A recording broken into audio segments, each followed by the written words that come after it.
So ভাই অনেক অনেক প্রশংসা, এবং তারপরে আপনার ঘটনায় আমরা চলে যাই। সবাইকে ধন্যবাদ কাহিনীগুলো ভালো লাগার জন্য, আপনাদের জন্য কষ্ট করে কালেক্ট করা। যাই হোক, এটা হচ্ছে তপুর কাহিনী। রাসেল ভাই সে আমাদের মোহাম্মদপুর এলাকার ছেলে। আচ্ছা, কিন্তু তার স্পেসিফিক লোকেশন বলবো না, তার যেখানকার কাহিনী। মোহাম্মদপুর অনেক বড় এলাকা, জি সেখানকার সেটাই। তো তপুর ব্যাপারটা হচ্ছে সে মোহাম্মদপুরে যে অঞ্চলটা থাকে সে অঞ্চলটা বেশ নিরিবিলি। আচ্ছা, বাট এটা লালমাটিয়া না। আচ্ছা, একটু বলে দিলাম। আচ্ছা হ্যাঁ, তো বেশ নিরিবিলি একটা জায়গা, মানুষ বুঝেই ফেলবে মোহাম্মদপুরের নিরিবিলি জায়গা, একদম আমার চোখের সামনে ভাসছে। হ্যাঁ, তো যাই হোক, তো তপু যেখানে থাকতো, তপুর নামটাও কিন্তু একটু চেঞ্জ করা আছে। হ্যাঁ, এর তপু নিজেই বুঝবে, আর কেউ বুঝবে না হয়তো।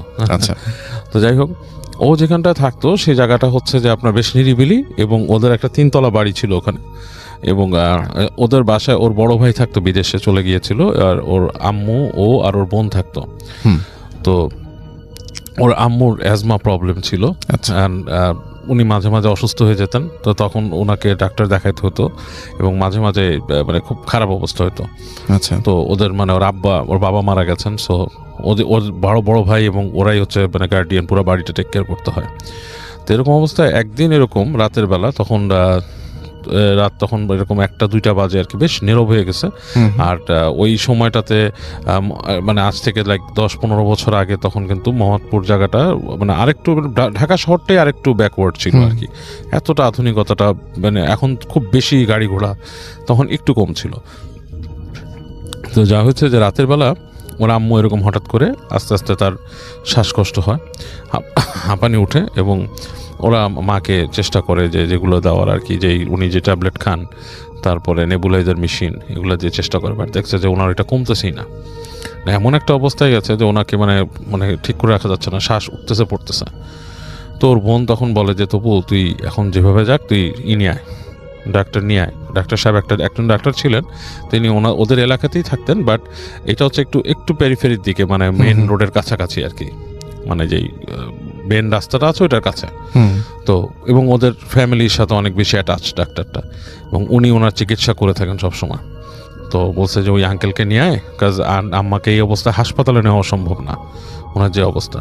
আমরা চেষ্টা করতেছি ওনাকে ওই যে ইনহেলার, নেবুলাইজার এগুলো দিয়ে যতটুকু রাখার আমি চেষ্টা করছি, তুই নিয়ে আয়। এবং তপুদের বাসাটাও বেশ পুরান ছিল, এবং ওখানে যে কাহিনী আছে যে তপুর যে দাদা সে ওইখানে উনি ফার্স্ট আসেন, এবং উনিও বেশ আপনার করতো আর কি, যে কি বলে মানে ওই জিন টিন কি সাধনা করতো আর কি। সেই তোদের বাসাটাও যে খুব ভালো ভয়ের না এরকম না, আমাদের গা ছমছম করতো, আমরা ফ্রেন্ডরা মাঝে মাঝে 2-1 জন যেতাম ওখানে। যাই হোক, সো তপু কি করে রাতের বেলা 1-2টার দিক বের হয়, এবং বের হয়ে সে যখন হেঁটে হেঁটে আসতেছে, বাসার থেকে বের হয়ে সামনে আসে, ঠিক যখন রাস্তাতে আসে গেটটা পার হয়ে তাদের যখন নিচে আসে, তখন দেখে ঠাস করে পুরো এলাকার ইলেকট্রিসিটি চলে গেছে, মানে ব্ল্যাক আউট, পুরো এলাকাটা ব্ল্যাক আউট হয়ে গেছে। এবং রাত 1-2টার সময় ব্ল্যাক আউট হলে কিন্তু রাসেল ভাই একটা অন্যরকম পরিবেশ তৈরি হয়। এটা যে দেখছেন সে বলতে পারবেন, ঢাকার পরিবেশে বিশেষ করে, right, I am used to it, আমি প্রায় এই ধরনের পরিবেশ দেখছি এবং আমার খুব ভালো লাগে আর কি। বাট অনেকের হয়তো ভালোর থেকে ভয় বেশি লাগতে পারে, এবং রাতের বেলা একা থাকলে আরও ভয়টা বেশি লাগার কথা। সো রাত 1-2টার সময় যখন কিছু নাই, পুরো একটা মানে অঞ্চলে, তো যখন কারেন্ট চলে গেছে ওর কাছে ফার্স্টে একটা ধাক্কা লাগছে। আর তবু বেসিক্যালি খুব সাহসী না, ও এমনি একটু ভয় পায়। তো এই অবস্থায় ও মানে কিছুক্ষণ থেমে দাঁড়ায় যে ও কি বাসায় ফিরে যাবে, নাকি ও আপনার যাবে ডাক্তার সাহেবের কাছে, ওই আঙ্কেলের কাছে। তো এটা চিন্তা করে ডিসাইড করে যে বাসায় ফিরে যেয়ে তো আসলে মানে কোনো লাভ নেই, আমি আঙ্কেলের কাছেই যাই। তো হেঁটে যেতে থাকে, ও ওই বাসার দিকে হেঁটে যেতে থাকে আঙ্কেলের বাসার দিক। তো ঘুরে ঘুরে যখন নাকি ও এখানে একটা গলি আছে, একটা বাঘটা নেওয়ার পরে সামনে গেলে যে যেটা মাঠের পাশে একটা বট গাছ আছে।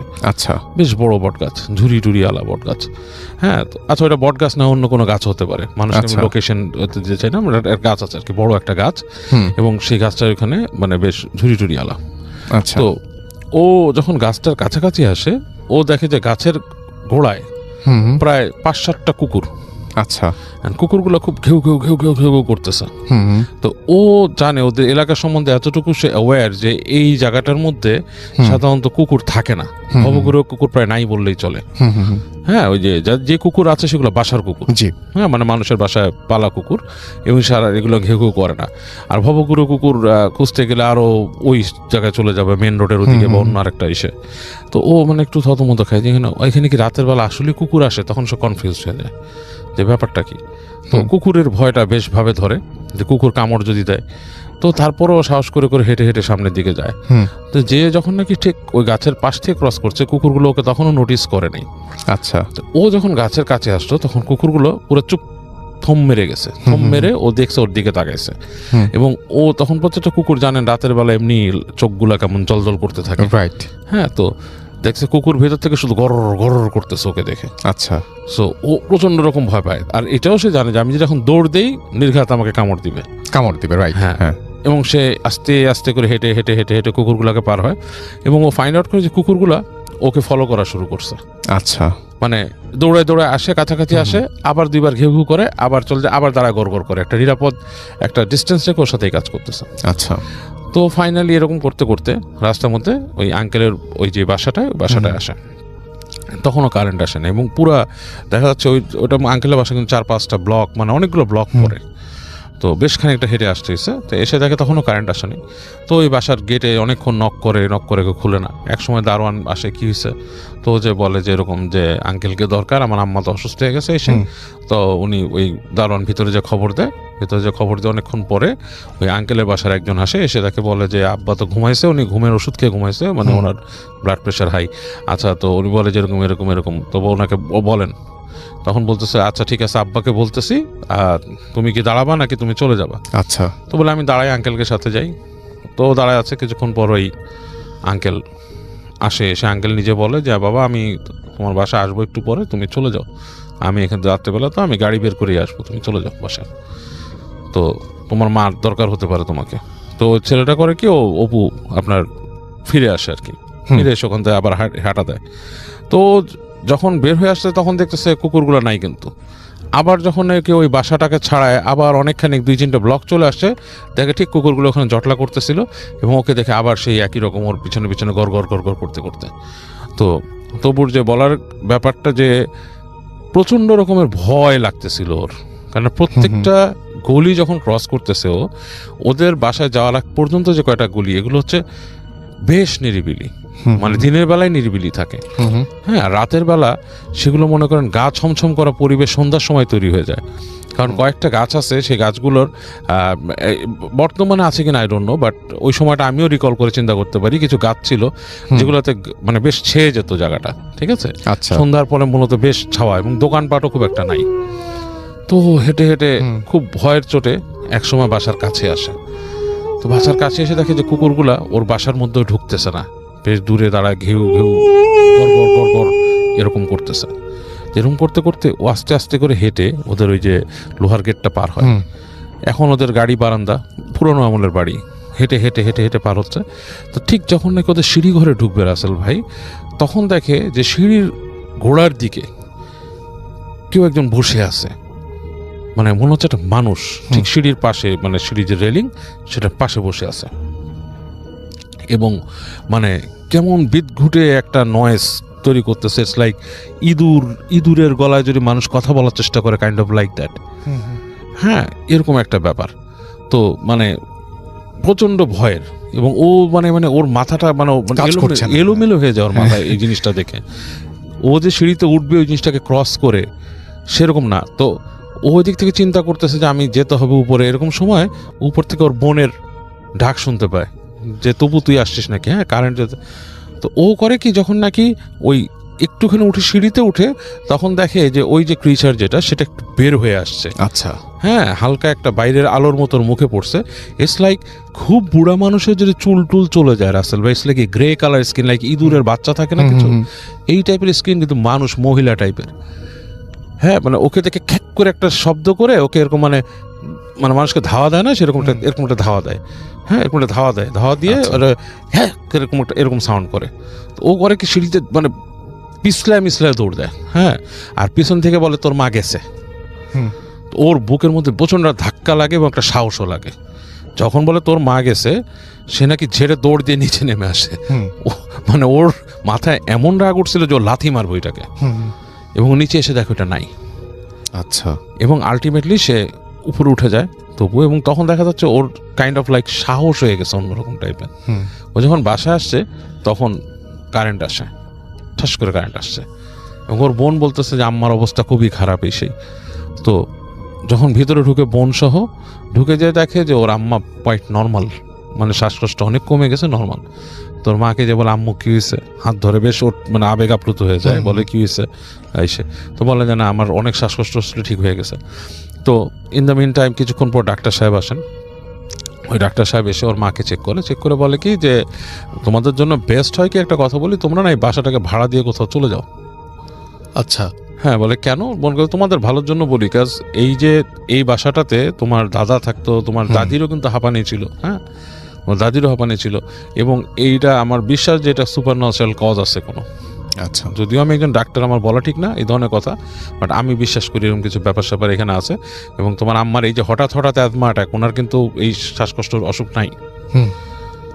এটা আমি বিলিভ করি কিছু একটা, কাজ এই যে ওনাকে ইনহেলার দিছো, এটা তো ওনার একটা কমে যাওয়ার কথা। হ্যাঁ, তারপর তুমি নেবুলাইজার দিছো, এটাও একটা জিনিস ভিতর ক্লিয়ার করে ফেলে। মেডিকেলি যে ছোটোখাটো ট্রিটমেন্টটা করা দরকার ওনার অ্যাজমা সিনড্রোমে যা আছে, এটা ওনার ঠিক হয়ে যাওয়ার কথা। উনি এমন পেশেন্ট না যে ওনাকে অক্সিজেন যে সারাক্ষণ রাখতে হবে, সেগুলো আমি ওরকম ব্যবস্থা করতাম। তো এগুলো এক একটা অ্যাটাক হচ্ছে এখানে, তোমাদের এখানে। আমার মনে হয় যে ওনাকে নিয়ে যাও, ওনাকে অন্য একটা পরিবেশে রাখো, তোমাদের এখানে থাকতে হবে না। তো ডাক্তার সাহেব এগুলো বলে চলে যায়। ডাক্তার সাহেবকে অনেক গুদায় ওর বোন, যে বড় বোন আর কি, যে ডাক্তার সাহেব কি আসলে আঙ্কেল এখানে কি আমাদের বাসা? বলে না তোমরা অনেক কিছু ফেস করো না, তোমার দাদা থাকতে তো শুনতাম আমরা যে এখানে তোমাদের এখানে এরকম হতো। হ্যাঁ, মানুষকে এরকম ধাক্কা দিয়ে ফেলে দিত, ই করতো, এবং এখানে তোমার দাদার এখানে জিন ছিল, দুষ্ট জিন ছিল, তোমরা কতটুকু দেখো কি না এসেই। তো তপু আর ডাক্তার সাহেবকে ওই ঘটনাটা বলে নাই, সে নিজে এটা নিজের মধ্যে রাখছে। এবং ওরা একসময় বাসা ছেড়ে চলে যায় তার 2-1 বছর পর, এবং 2-1 বছর পরে তপু আর কিছুই দেখে নাই। এবং সে এটা বলছে যে দেখো আমার ভেতরে একটা সাহস, আমি বিশ্বাস করি এখন আমি যদি ওভারকাম করতে পারি আমার বাসা, এই জিনিসগুলো আমাকে কোনো ক্ষতি করতে পারবে না, এটা আমাদের বাসা, আমি এটাই করি। আমরা এই আত্মবিশ্বাসটা থাকতো। হ্যাঁ, বলছে যে আমরা চলে গেছি বাসার থেকে নট বিকজ অফ যে এই জিন ক্ষতি করতেছে বা কিছু, আমরা চলে গেছি আমাদের দরকারে, আমাদের বাসা আসলে আমাদের হচ্ছে না, মানে ওইভাবে করে বাসাটা বেশি বড়, আমাদের একটা কম্প্যাক্ট জায়গা দরকার, বাসাটা পরবর্তীতে আমরা বিল্ডার্সকে দিয়ে দিব এই কারণে, but not because of that জিন, বাট ওই ভয় আমি পাইছি। এবং তবু বলতো যে ওদের বাসায় এরকম প্রায়ই হতো, ছাদের মধ্যে ঠাস করে ইট মারতো, কে একলা দাঁড়ায় থাকলে মনে হতো ছাদে কেউ আছে, এরকম জিনিসগুলা প্রায় হয়। এবং আমি আপনাকে বলছি আমার এক রিলেটিভের বাসা ছিল ওই মোহাম্মদপুরেরই একটা এলাকায়, ওইটাও খুব ভয়ঙ্কর ছিল এরকম। সেটাই। থ্যাংক ইউ সো মাচ বাবু ভাই, thank you so much. And right, আমাদের সঙ্গে আছেন আপনাদের প্রিয় আফনান ভাই, এবং আফনান ভাইয়ের ঘটনা শুনবো আমরা আজকে, এবং আশা করছি যে আফনান ভাইয়ের ঘটনা যেরকম আপনাদের পছন্দ সেরকম আজকেও অনেক বেশি ভালো লাগবে। চলুন শুনে আসি আফনান ভাইয়ের ঘটনা। থ্যাংক ইউ রসেল ভাই। প্রিয় লিসেনার্স, আসসালামু আলাইকুম। আমি আফনান, আশা করি সবাই ভালো আছেন, সুস্থ আছেন। এখন যে ঘটনাটি আপনাদের সাথে শেয়ার করবো, ওনার নাম আব্দুল্লাহ মোহাম্মদ ইসহাক। উনি বর্তমানে আমেরিকার নিউ ইয়র্কে রয়েছেন, আর ওনার বাড়ি নারায়ণগঞ্জ জেলার উত্তর চাষারাতে। ঘটনাটি মূলত উনি একটি ভ্রমণের প্রেক্ষাপটে সংগ্রহ করেছিলেন। ওনার সামনেই এমন একটি ব্যাপার হয়েছিল যার প্রেক্ষাপটে উনি ঘটনাটি পেয়েছিলেন। তো গত ফেব্রুয়ারিতে উনি সৌদি আরবে ওমরা পালনের উদ্দেশ্যে গিয়েছিলেন। সেখান থেকে উনি দুবাইতে যান অন অ্যারাইভাল ভিসাতে। উনি যে কোম্পানিতে জব করছেন সেই কোম্পানির একটি শাখা দুবাইতে রয়েছে, এই কারণে ওনার সেখানে যেতে খুব একটা সমস্যা হয়নি। তো দুবাইতে যখন উনি বেড়ানোর জন্য গিয়েছেন, তো ওখানেই একজনের সাথে ওনার পরিচয় হয়েছে। তো ওনারা একটা জায়গায় গিয়েছিলেন, পৃথিবীর বিখ্যাত একটি ফ্রাইড চিকেন কোম্পানি, নাম বলছি না, নাম বললে অনেকেই বুঝতে পারবেন। তো ওখানে যাওয়ার পর ওনারা 6টি ফ্রাইড চিকেন অর্ডার করেছেন, কথাবার্তা বলছেন, খাচ্ছেন। এর মধ্যে অদ্ভুত একটি ব্যাপার ওনারা খেয়াল করেন, বিশেষ করে এই যে ইশাক ভাই খেয়াল করেন, সেটা হচ্ছে এই যে 6টা ফ্রাইড চিকেনের মধ্যে একটিতে মনে হচ্ছে একটু রক্ত লেগে আছে, মানে ভাজাটা খুব একটা ভালো হয়নি। তো যার ঘটনা তারটাতেই এই রক্তটা আছে। ইশাক ভাই বললেন যে ভাই আপনি ওটা খায়েন না, ওটা ভাজা ভালো করে হয় নাই, দেখি আমরা এই ওদের কাছে কমপ্লেন করছি, ওরা আর একটা দিয়ে যাবে। কিন্তু ওই ব্যক্তি বললেন যে না ভাই, এটা খুব মজা লাগছে। সে ওই রক্তটা দেখলো, ওটা আরো মজা করে খেলো। ইশাক ভাই তো খুবই অবাক, ওরা গা ঘিন ঘিনও করছিল যে এটা কিভাবে সম্ভব, এটা কি একটা কাজ হলো। তখন ওনাদের আর এক কলিগ, যে কিনা ওই কলিগ মানে যিনি ওই যে রক্তওয়ালা ফ্রাইড চিকেনটা খেলেন, তার আপন চাচাতো ভাই, সে মূলত ঘটনাটি বলেছিল। ঘটনাটা কি, তো এই লোকটার নাম হচ্ছে ফজলে রাব্বি। 2009 সালে এক ছুটিতে এই ফজলে রাব্বি তার নানা বাড়িতে গিয়েছিল। নানা বাড়িটা হচ্ছে নরসিংদী জেলার শিলমান্দি ইউনিয়নের একটি গ্রামে। গ্রামের নামটি গোপন রাখার জন্য বলেছেন, তো এই জন্য বলছি না। তো এই যে ফজলে রাব্বি, তার কিন্তু একটা খুব ইচ্ছা, এবং এই ইচ্ছাটা বাস্তবায়নের জন্য সে বিভিন্ন সময় শখের বসে বিভিন্ন কাজগুলো করতো। সেটা হচ্ছে এই হন্টেড প্লেস এক্সপ্লোর করার তার খুব শখ ছিল। এই শখের কারণেই নাকি তার বিশাল একটা ক্ষতি হয়েছে। মধ্য শিলমান্দি গ্রামে একটি বিল রয়েছে, অনেকে এটাকে শাখা নদী বলেন। তো এই বিল নিয়ে অনেক ধরনের কথা শোনা যায়, এই জন্যই মূলত সে এখানে গিয়েছে, কোনো হন্টেড ঘটনা তার সাথে ঘটে কিনা এটাকে এক্সপ্লোর করার জন্য গিয়েছিলেন।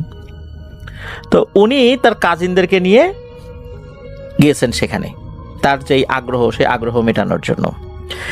ওনারা কি করেছেন, বিলের পাড়ে বসে আগুন জ্বালিয়ে মুরগির বারবিকিউ করছিলেন, পার্টির মতো করে আর কি।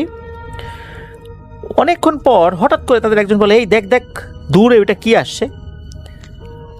তখন সবাই দেখে দূর থেকে একটি আলোক বিন্দু ভেসে আসছে তাদের দিকে। সবাই দেখছিল এটা, কেউ কেউ ভাবে হয়তো বা কেউ লাইট নিয়ে ওই দিকটাতে আসছে, কিন্তু সবাই জানায় যারে এদিকে তো কোনো রাস্তাই নাই, এখান দিয়ে তো আসলে লাইট নিয়ে আসার কথা না।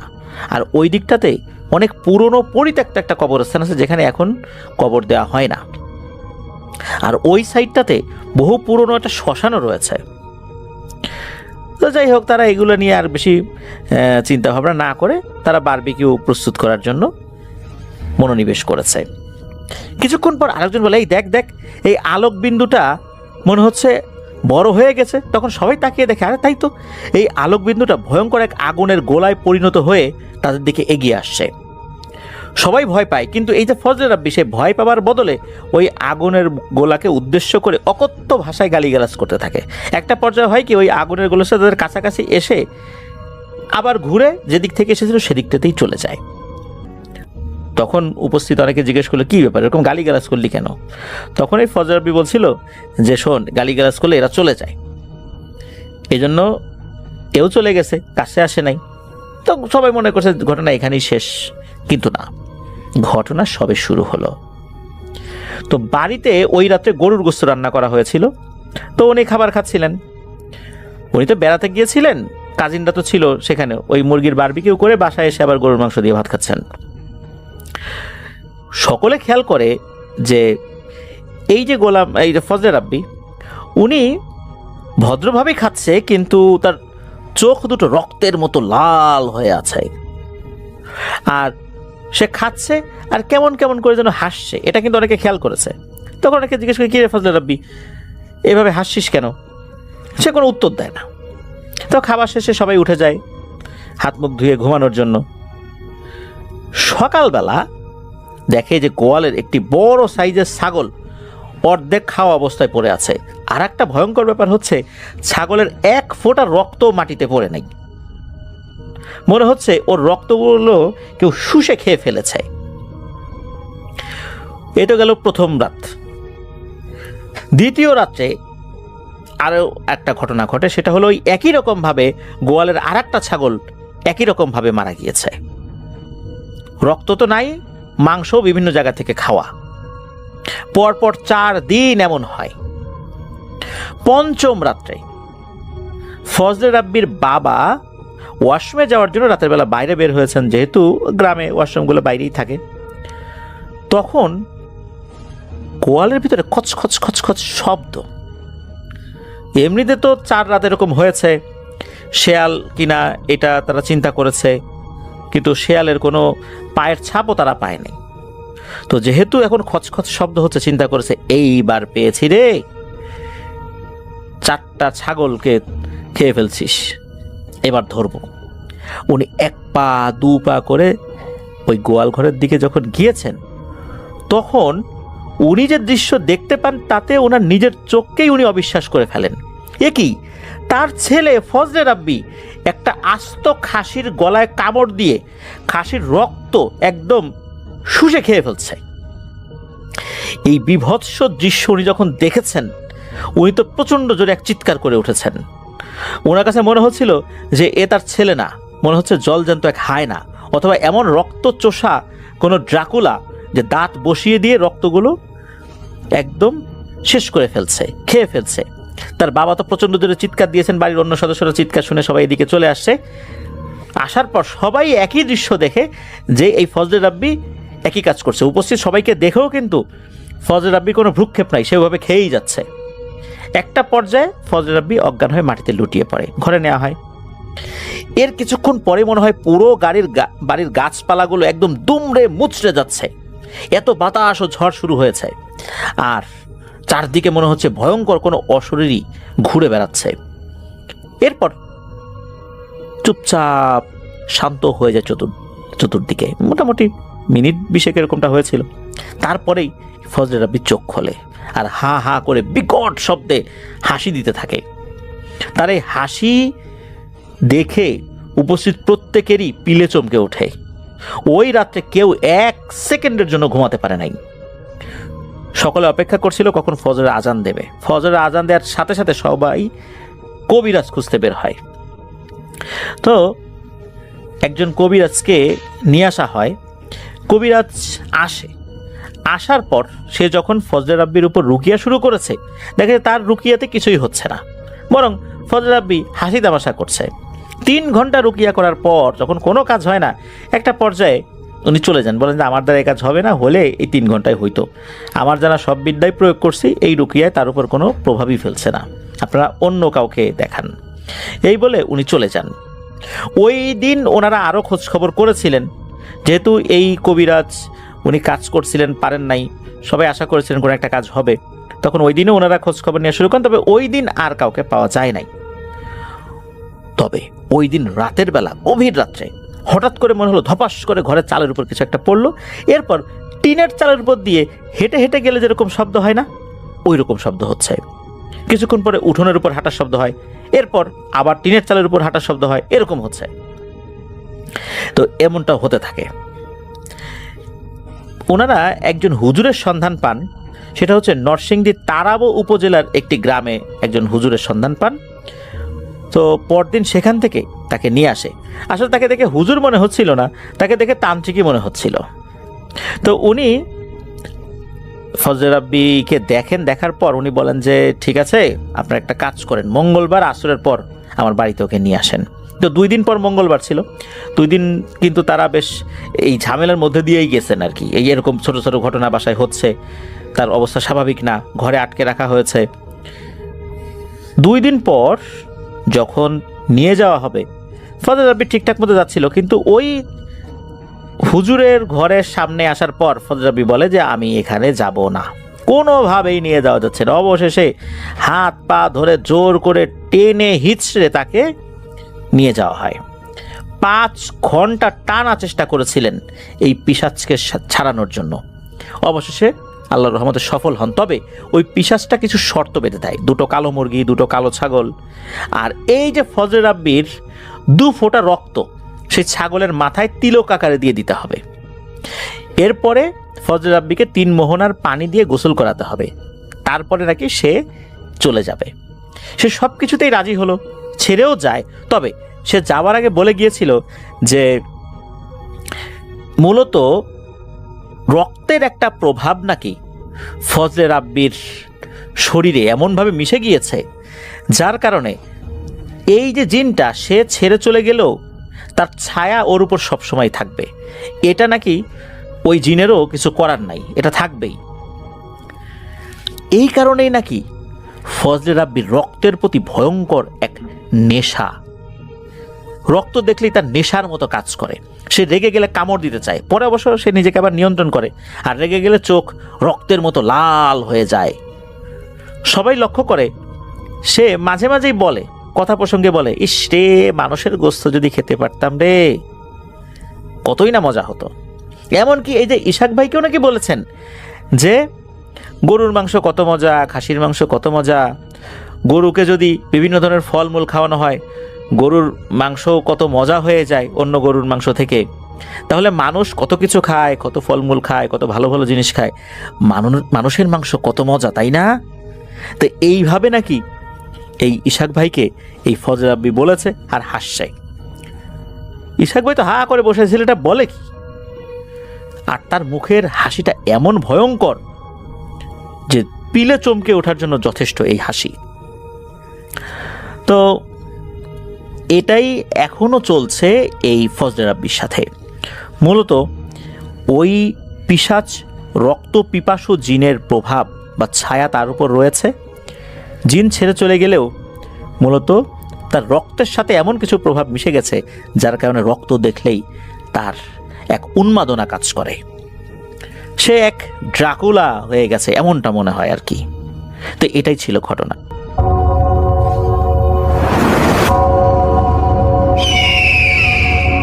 Welcome back. আপনাদের সবাইকে স্বাগত জানাই আমি রাসেল। আশা করছি আপনারা সবাই ভালো আছেন, ভালোর তলে আছেন। আমিও ভালো আছি আর ভালোর তলে আছি। চলে যাব আরও একটি ঘটনায়, যদি ভালো লাগে সাথে থাকবেন। আসসালামু আলাইকুম রহমতুল্লাহ। রাসেল ভাই, আশা করি খুব ভালো আছেন, আল্লাহ আপনাকে ভালো রাখুক। তো শ্রোতা মণ্ডলী, আমি আজকে মোহাম্মদ রিফাত হাসান আপনাদেরকে একটি ঘটনা শেয়ার করব যেটা আমার জীবনের সাথেই ঘটে গেছে, এবং এটি একটি প্যারানর্মাল ঘটনা যার ব্যাখ্যা আমার কাছে নেই।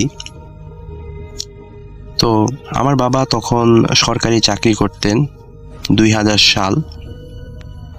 সরকারি চাকরি করার কারণে বাবা একটি সরকারি ফ্ল্যাটে থাকার সুযোগ পান।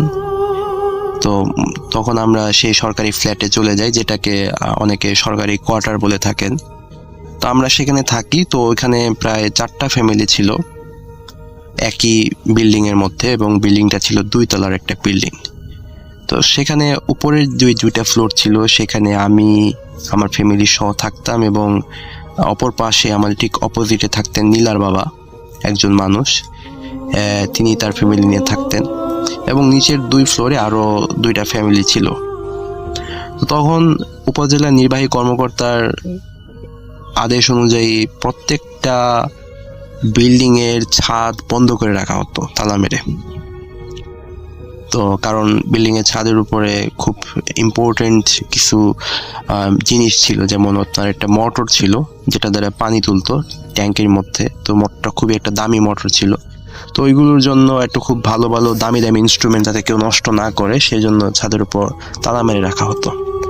আর তখন চোর ডাকাতেরও একটা বড় ধরনের উৎপাত ছিল। তো সেটার জন্য দেখা যেত যে সরকারি কোয়ার্টারগুলোতে তখন প্রচুর পরিমাণে পাহারা দেওয়া হতো। রাতে দেখা যেত যে এক একটা বিল্ডিংয়ের চারপাশে সবসময় 24 ঘন্টা নাইট ডিউটিতে বিভিন্ন লোক থাকতো। তো এমনকি মাঝে মাঝে সেখানে পুলিশরাও টহল দিত। তো একটা হাইলি সিকিউরড পরিবেশ ছিল সেটা। তো সেজন্য আমাদের খুব ভালো লাগতো এখানে থাকতে। তো হঠাৎ একদিন রাতে, গরমের দিন, ওই ছাদের উপরে আমরা যেটাতে থাকি, আমাদের মাথার উপরেই ছাদ, সেখানে ধপাধপ ধস ধস শব্দ শুরু হয়, ভয়ঙ্কর শব্দ। মনে হচ্ছে যে ছাদের উপর কেউ পড়ে যাচ্ছে লাফ দিয়ে বারে বারে। তো এরকম শব্দ হচ্ছে, ছাদে দৌড়ঝাঁপের শব্দ হচ্ছে, অনেক শব্দ হচ্ছে। তো আমরা রাতের ঘুমাতে পারি নাই। তো আমরা নিচে দারোয়ানকে জিজ্ঞেস করলাম যে আপনারা কি ছাদে মানুষ নিয়ে গেছেন কিনা। ছাদের তালা সবসময় দারোয়ানের কাছে যেহেতু থাকতো, এই জন্য আমরা তাকে আগে ধরলাম। তো দারোয়ান বলল যে আসলে ভাই এরকম না, আমরা কখনোই ছাদে যাই না, এবং ছাদের চাবিটা সবসময় আমাদের কাছে থাকে এবং আমরা রেখে দিই। ছাদে আপনারা যদি কোনো কিছু শুনে থাকেন, সেটা হয়তো আপনারা ভুল শুনে থাকবেন, আপনাদের মনের ভুল হয়েছে। তো সেটা ভেবে নিয়ে আমরা ভাবলাম যে হয়তো হইতে পারে। তা আমরা আবার চলে গেলাম ওই দিন। পরের দিন ঠিক একই সময়, ধরেন রাত 12টার পর থেকে এই প্রবলেম হওয়া শুরু হয়। ছাদের উপরে প্রচণ্ড দৌড়ঝাঁপ শুরু হচ্ছে। এখন বর্তমানে যেটা হচ্ছে যে নুপুরের শব্দ শোনা যাচ্ছে ছাদের উপর থেকে। তা আমরা অবাক হয়ে গেলাম যে ছাদের উপর এরকম দৌড়ঝাঁপ, আবার মাঝে মাঝে নুপুরের শব্দ শুনতেছি, এগুলো কি। তারপরে আমরা আবার ওই দারোয়ান চাচার কাছে যাই এবং তাকে খুব ভালো করে জিজ্ঞেস করি যে আসলে বলেন তো কি হয়েছে ছাদের উপরে। তো তিনি কিছুই বলতে পারেন না। তিনি বলেন যে আচ্ছা, বারবার আমার কাছে আপনারা নাও আসতে পারেন, আপনারা চাইলে এক কপি চাবি রেখে দেন আপনার কাছে, কারো কাছে, একজনের কাছে, এবং দায়িত্ব নিয়ে ছাদটা খুলে দেখবেন যে কি হয়। তো সেই মোতাবেক নীলার বাবা একটা চাবি নিয়ে রাখলেন। চাবি নিয়ে নীলার বাবা বললেন যে আচ্ছা ঠিক আছে, আমি গিয়ে দেখবো যে ছাদের উপর কি হয়। তো সেদিন নীলার বাবা একটা সিগারেট ধরালেন, সিগারেট ধরিয়ে সেটা টানতে টানতে তিনি ছাদের উপরে উঠলেন।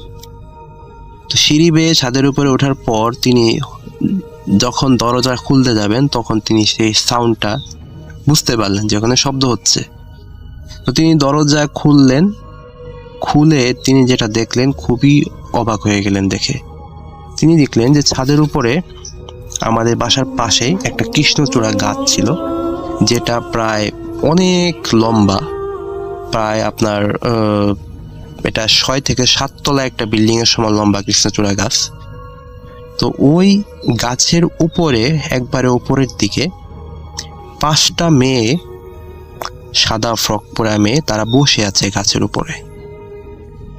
তারপর তাদের মধ্যে থেকে দেখলো যে একজন লাফ দিয়ে ছাদের উপর পড়ে গেল, পড়ে সেখানে সে হাঁটা শুরু করলো। আরেকজন লাফ দিল এবং সেও একইভাবে পড়লো এবং সে নাচা শুরু করলো। তো দেখলো যে একজনের পায়ে নুপুরও আছে। তো তিনি, তখন ছিল জ্যোৎস্না রাত, ঝকঝকে জ্যোৎস্না, সব দেখা যায়। তো তিনি দেখলেন ভালো করে যে তাদের চেহারা দেখার চেষ্টা করলেন এবং তিনি দেখলেন যে লম্বা চুলের এই মেয়েগুলার চুলের যে রংটা ছিল সেটা বাঙালিদের মতো ছিল না। তাদের গায়ের রং, চোখ, কোনো কিছুই বাঙালিদের মতো ছিল না, বরং দেখতে অনেকটা ইউরোপিয়ানদের মতো দেখা যেত, ইউরোপিয়ান মহিলাদের মতো। তো এই যুবতী মেয়েগুলো এই ছাদের উপরেই দৌড়ঝাঁপ করতেছে এরকম।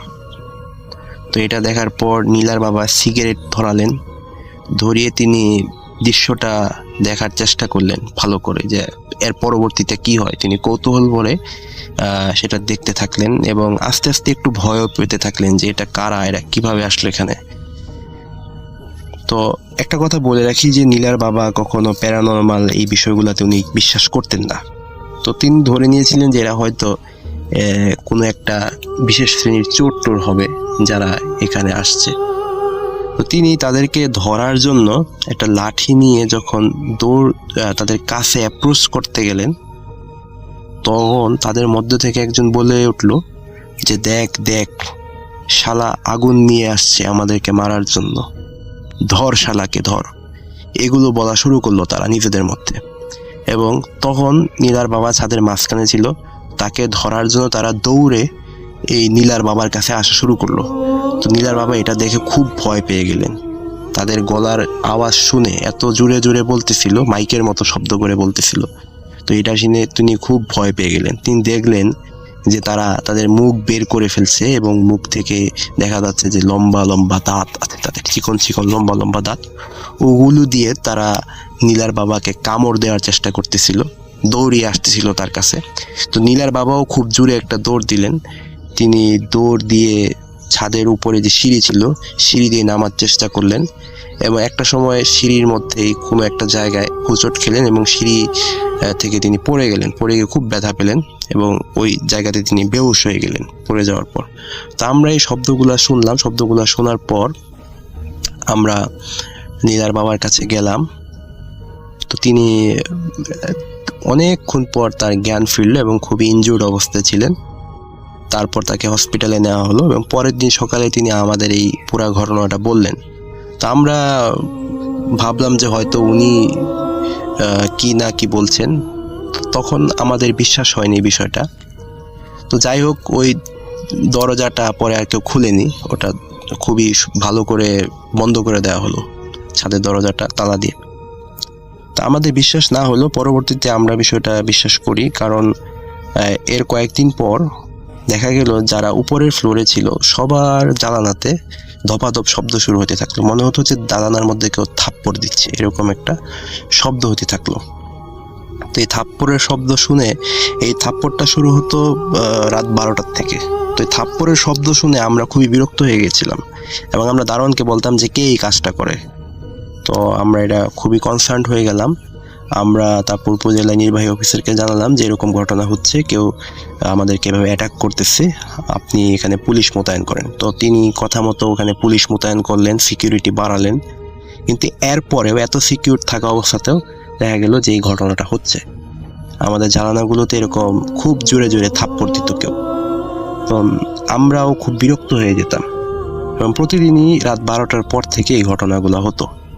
এবং তারপরে কিছুদিন পরে আবার ছাদের সেই যে ঘটনাটা, ছাদের উপর ধপাধপ শব্দ, সেটাও বেড়ে গেল।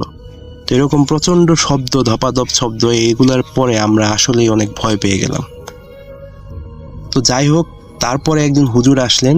ওনাকে আমরা ভাবলাম যে হয়তো হুজুর যদি কিছু করতে পারেন, কারণ তখন আমাদের কাছে মনে হয়েছিল যে বিষয়টা হয়তো প্যারানর্মাল কিছু হবে। তো হুজুর আসলেন এবং তিনি একটা পানি টানিতে কিছু পরে সেটা বাড়ির চারপাশে ছিটিয়ে দিলেন। বাস কয়েকদিন শব্দ বন্ধ হয়ে গেল কয়েকদিনের জন্য। তো মাঝখানে খুব বড় একটা লোডশেডিং হলো। আমার বাবা চিন্তা করলেন যে আজকে যেহেতু লোডশেডিং, তাই সব জ্বালানা খুলে ঘুমাবেন। তো ঠিক তার বেডের পাশে একটা জানালা ছিল, তিনি সেটা খুলে ঘুমাতে থাকলেন। এবং রাত 1টার সময় একটা ভয়ঙ্কর ঘটনা হলো। আমার বাবা ঘুমিয়েছিলেন, তো ঘুমের মধ্যে ওই জানালার বাইরের থেকে একটা লুমস কিছু একটা বাবার ডান হাত ধরে জোরে টান দিল।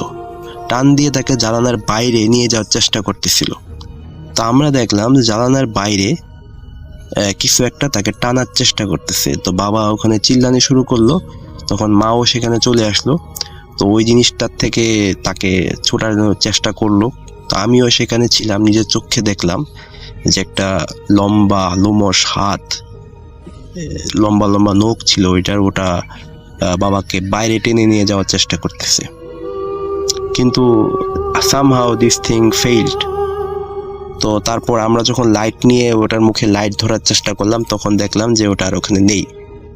হঠাৎ করে হাওয়ায় মিলিয়ে গেল, কেমন ধোঁয়ার মতো সেটা উধাও হয়ে গেল। তো আমরা খুব ভয় পেয়ে গেলাম। বিষয়টা দেখার পর আমরা খুবই ভয় পেয়ে গেলাম। এর 3 থেকে 4 দিন পর আরো একটা ভয়ঙ্কর ঘটনা হলো। তখন আমি আর আমার ভাই বাসায় ছিলাম। আমার বাবা মা দুজন গ্রামে গিয়েছিলেন ধানের কাজ করার জন্য। তো আমরা বাসায় ছিলাম এবং হঠাৎ রাতে আমি শুনলাম যে, আমি ভাইয়ের সাথে ঘুমিয়েছিলাম, তখন শুনলাম যে একটা শব্দ হচ্ছে, আমাদের গোসলখানায় একটা শব্দ হচ্ছে। তো একটু পরে আমি ভালো করে শুনলাম, বুঝতে পারলাম যে একটা কেউ হয়তো শাওয়ার জুড়ছে। তো জোড়ার পরে এই শব্দটা হচ্ছে, হয়তো কেউ গোসল করতেছে। তো আমি আরো কাছে গেলাম বাথরুমের। তো কাছে যাওয়ার পরে বাথরুমের দরজার কাছে গেলে শুনলাম যে ওখানে একজন মহিলা গুনগুন করতেছে, গান করতেছে আর শাওয়ারে গোসল করতেছে। তো আমি দরজায় টোকা দিলাম কয়েকটা, তারপর ওই শব্দটা বন্ধ হয়ে গেল। তারপর আমি দরজাটা খুললাম, দেখলাম শাওয়ার নিজের মতো চলতেছে, বাট সেখানে আর কেউ নেই। তো এরকম হইতে পারে যে আমি হয়তো ভুলে শাওয়ার টাওয়ার অন করে রেখে আসলাম, কিন্তু যদি সেটাই হয় তাহলে সেখানে কেন এরকম গান শুনবো আমরা, একটা মহিলা কণ্ঠ কেন শুনবো? তো এই বিষয়গুলা খুবই ভয় পেয়ে গেলাম আমি এটা দেখার পরে। তো এরকম একটার পর একটা ঘটনা হতে থাকলো, প্যারানর্মাল ঘটনা, যেগুলোর এক্সপ্লেনেশন আমাদের কাছে ছিল না। তো আমার মা একবার দেখলেন যে একটা শিশু, একটা কালো কুচকুচে শিশু রান্নাঘরে দৌড়াদৌড়ি করতেছে মাঝরাতে। তো মা যখন টয়লেটে যাবেন তখন তিনি এটা দেখে খুব ভয় পেয়ে গেলেন যে এটা কি দৌড়াদৌড়ি করতেছে। তিনি যখনই এটার দিকে লাইট অন করলেন রান্নাঘরে, তখন তিনি দেখলেন যে ওটা নেই, ওটা হঠাৎ করে উধাও হয়ে গেল। তারপর তিনি আবার টয়লেটে গেলেন। টয়লেটে গিয়ে যখন তিনি টয়লেটের কাজ করবেন, তখন তিনি দেখলেন যে টয়লেটের ভেতরেও ওই শিশুটা ওইখানে হামাগুড়ি দিচ্ছে। হামাগুড়ি দিয়ে আমার আম্মুর কাছে আসার চেষ্টা করতেছিল। তারপর তিনি টয়লেটে সেটা দেখে আরো ভয় পেয়ে গেলেন যে এটা টয়লেটে কিভাবে আসলো এটা। তো তিনি তারপর টয়লেট থেকে বের হয়ে গেলেন। তো এরকম ভয় দেখানো শুরু করলো, যেটাই ছিল সেটা আমাদেরকে ভয় দেখানো শুরু করলো যাতে আমরা জায়গাটা ছেড়ে চলে যাই। তো শেষ পর্যন্ত আমরা ওটা থাকিনি সেখানে, ওখান থেকে চলে আসলাম। আমরা চলে আসার পরে আমাদের একজন পরিচিত রিলেটিভস ওইখানে থাকা শুরু করলো। তো ওই রিলেটিভস তারা হাজব্যান্ড ওয়াইফ এবং তাদের একটা ছেলে একটা মেয়ে ছিল। তো ভালো দিনকাল যাচ্ছিল, খুবই সুন্দর একটা সুখী পরিবার ছিল সেটা। কিন্তু ওই বিল্ডিংয়ে আসার পর থেকে তাদের মধ্যে প্রবলেম শুরু হয়, পারিবারিক দ্বন্দ্ব কোলাহল এগুলো অনেক বেশি শুরু হয়ে যায়। এবং একটা সময় আমরা জানতে পারি যে ওই বিল্ডিংয়ে যে দুইজন দম্পতি ছিল তারা একজনের গায়ে আরেকজন আপনার পেট্রোল ঢেলে দেয়, পেট্রোল ঢেলে দিয়ে সুইসাইড করে ফেলে আগুন লাগিয়ে। তো এটা খুবই মর্মাহত একটা মর্মান্তিক ঘটনা ছিল। তো এরপরে আসলে ওই বাসাটাতে প্যারানর্মাল অ্যাক্টিভিটিস এত বেশি বেড়ে যায় যে তখন আর ওইখানে কেউ আসতে চায় না। ওই যে পুরা ফ্ল্যাটের ওই অংশটাতে যেখানে আমরা থাকতাম ওখানে কেউ থাকতে চাইছিল না, কেউ থাকতেও পারতো না, কারণ খুবই একটা বাজে একটা বিল্ডিং ছিল সেটা। তারপর ওখান থেকে সবাই ফেরত চলে আসে। তো এই যে একটা বাজে অভিজ্ঞতা, এটা বেশ কিছুদিন যাবৎ মানসিকভাবে আমাকে দুর্বল করে রাখছিল। যাই হোক, আল্লাহর রহমতে এখন আমি ভালো আছি। তো রাসেল ভাই, এটাই আমার ঘটনা ছিল। যদি ভালো মনে হয়, যদি আপনার কাছে ভালো লাগে, অবশ্যই আপনি বিনা দ্বিধায় এটা শেয়ার করতে পারেন।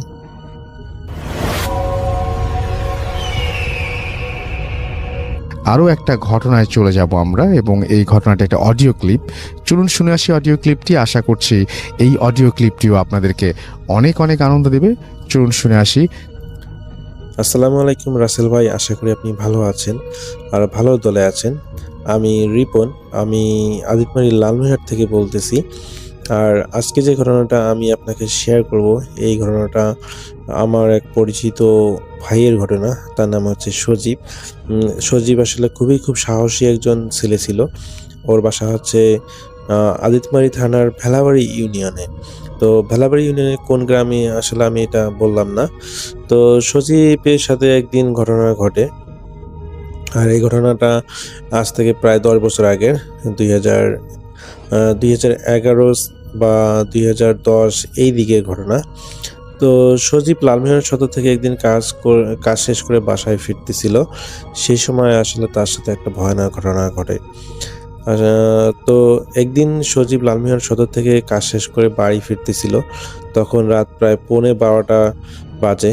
তো সে মেইন রোড করে, বিশেষ করে লালমিহাট থেকে প্রথমে সে আদিতমারিতে আসে কাজের কারণে। তো আদিতমারি থেকে সে যখন বাসা যাবে, তো আদিতমারি থেকে ভেলাবাড়ি রোডে যাওয়ার দিকে যে রাস্তাটা, ওটা আসলে আজ থেকে 10-11 বছর আগে খুবই নির্জন একটু ছিল। এখনকার মতো এত বাড়ি বা এত বেশি বাড়িঘর ছিল না। দেখা যায় যে রাস্তাটার অনেক জায়গাগুলো প্রচণ্ড পরিমাণ নির্জন ছিল। তো আর সেই সাথে রাস্তা সেই সময় প্রচুর পরিমাণ কড়াই গাছ বা মেহগনি গাছগুলো ছিল, যার কারণে রাস্তাটা একা যেতে সেই সময় আর কি একটু, বিশেষ করে রাতের বেলা খুবই ভয় লাগতো। আর সে রাস্তার দুই ধারে প্রচুর পরিমাণ তামাক ক্ষেত ছিল। তো সজীব সেই সময় তার কাছে সাইকেল ছিল। তো সজীব সাইকেল নিয়ে আসছিল না, সেদিন আসলে তার বাইকটা নষ্ট ছিল বলে ওরা বড় রাস্তা থেকে নেমে একটা শর্টকাট একটা মেথোপথ দিয়ে হেঁটে আসতেছিল। আসলে ওর হাতে ছিল একটা টর্চ লাইট। আসলে ঝিঝি পোকার ডাক আর নিজের পায়ের শব্দ ছাড়া সে কোনো কিছুই সেদিন শুনতে পাচ্ছিল না। তো হঠাৎ সজীবের আসলে সেদিন মনে হলো যে ওকে পিছনে কিছু একটা ও ফলো করতেছে বা ওর পিছনে কিছু চলতেছে। তো ও যখন টর্চ লাইটটা ঘুরিয়ে দেখলো যে 4-5টা কুকুর ওর পিছনে। তো সাধারণত গ্রামের নীতি কুকুরতারা আসলে এরকমই হয় যে কেউ যদি রাস্তা দিয়ে হেঁটে যায় তো পিছনে তারাও হেঁটে যায়। তো তো সজীব ভাবলো যে হয়তোবা এগুলো পাড়ার কুকুর খাবারের আশায় তার পিছু নিয়েছে। তো একটা ধমক দিয়ে বললো, হেই এখান থেকে যা। নর্মালি আসলে গ্রামের মানে যেভাবে কুকুরদের ধমক দেয়, কিন্তু সেই কুকুরগুলো চলে গেল না। তো সজীব নর্মালি এটা চিন্তা করলো যে হয়তোবা কুকুরগুলো এমনিতেই তাকে ফলো করতেছে, খাওয়ার আশায় ফলো করতেছে। তো যখন কুকুরকে ধমক দেওয়া হলো, তারপর তারা চলে যাচ্ছে না, তো সজীব সে আবার পুনরায় হাঁটা শুরু করলো। কিছুক্ষণ পর ও লক্ষ্য করলো কুকুরগুলো হাঁটার শব্দ বদলে যাচ্ছে। আগে ছিল হালকা খসখসে শব্দ, বা যেরকম হয় আর কি, পাতার ওপর দিয়ে যেরকম কেউ চলে যেরকম শব্দ হয় সেরকম। এখন তার কাছে মনে হচ্ছে যে ভারী কিছু মাটিতে পড়তেছে বা খুব সাউন্ড হচ্ছে, যে মানুষের মতো বা মানুষের থেকে বা অন্য কেউ যদি হাঁটলে যে শব্দগুলো হয় এরকম সাউন্ড সে পাচ্ছে পেছন থেকে, মানে আগের থেকে 10 গুণ বেশি সাউন্ড। তো সে পিছনে টর্চ লাইট মারলো এবং রাসেল ভাই এবার সে যা দেখলো ওর বুকের ধুকধুকানি বেড়ে গেল। কুকুরগুলোর সংখ্যায় ঠিক একই আছে, কিন্তু সেগুলো আকার আগের থেকে দ্বিগুণ হয়ে বড়, মানে দ্বিগুণ বড় হয়ে গেছে।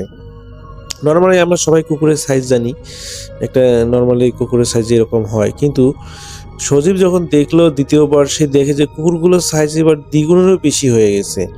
এক একটা কুকুর প্রায় একটা বাছুরের সমান হয়ে গেছে, আর তাদের চোখগুলো টর্চের আলোয় নীল নয় বরং টকটকে লাল হয়ে জ্বলতেছে। সজীবের এটা দেখে তো কপালে ঘাম, সে সময় ঘাম আসতে শুরু করলো, বা সেই দেখে যে সে ঘেমে যাচ্ছে এবং ও ভয় পাইছে প্রচুর এবং হাঁটার গতি বাড়িয়ে দিল। ও যত জোরে হাঁটতেছে কুকুরগুলো যেন ঠিক তত জোরে আসতেছে তার সাথে সাথে। সবচেয়ে রহস্যময় বিষয় হলো কুকুরগুলো কোনো ডাকতেছে না, বা তার কোনো ক্ষতি করতেছে না বা কোনো ঘেউ ঘেউ করতেছে না, কিন্তু একদম নিস্তব্ধ হয়ে তার পিছু নিচ্ছে। সজীব বুঝতে পারলো এগুলো কোনো সাধারণ প্রাণী না।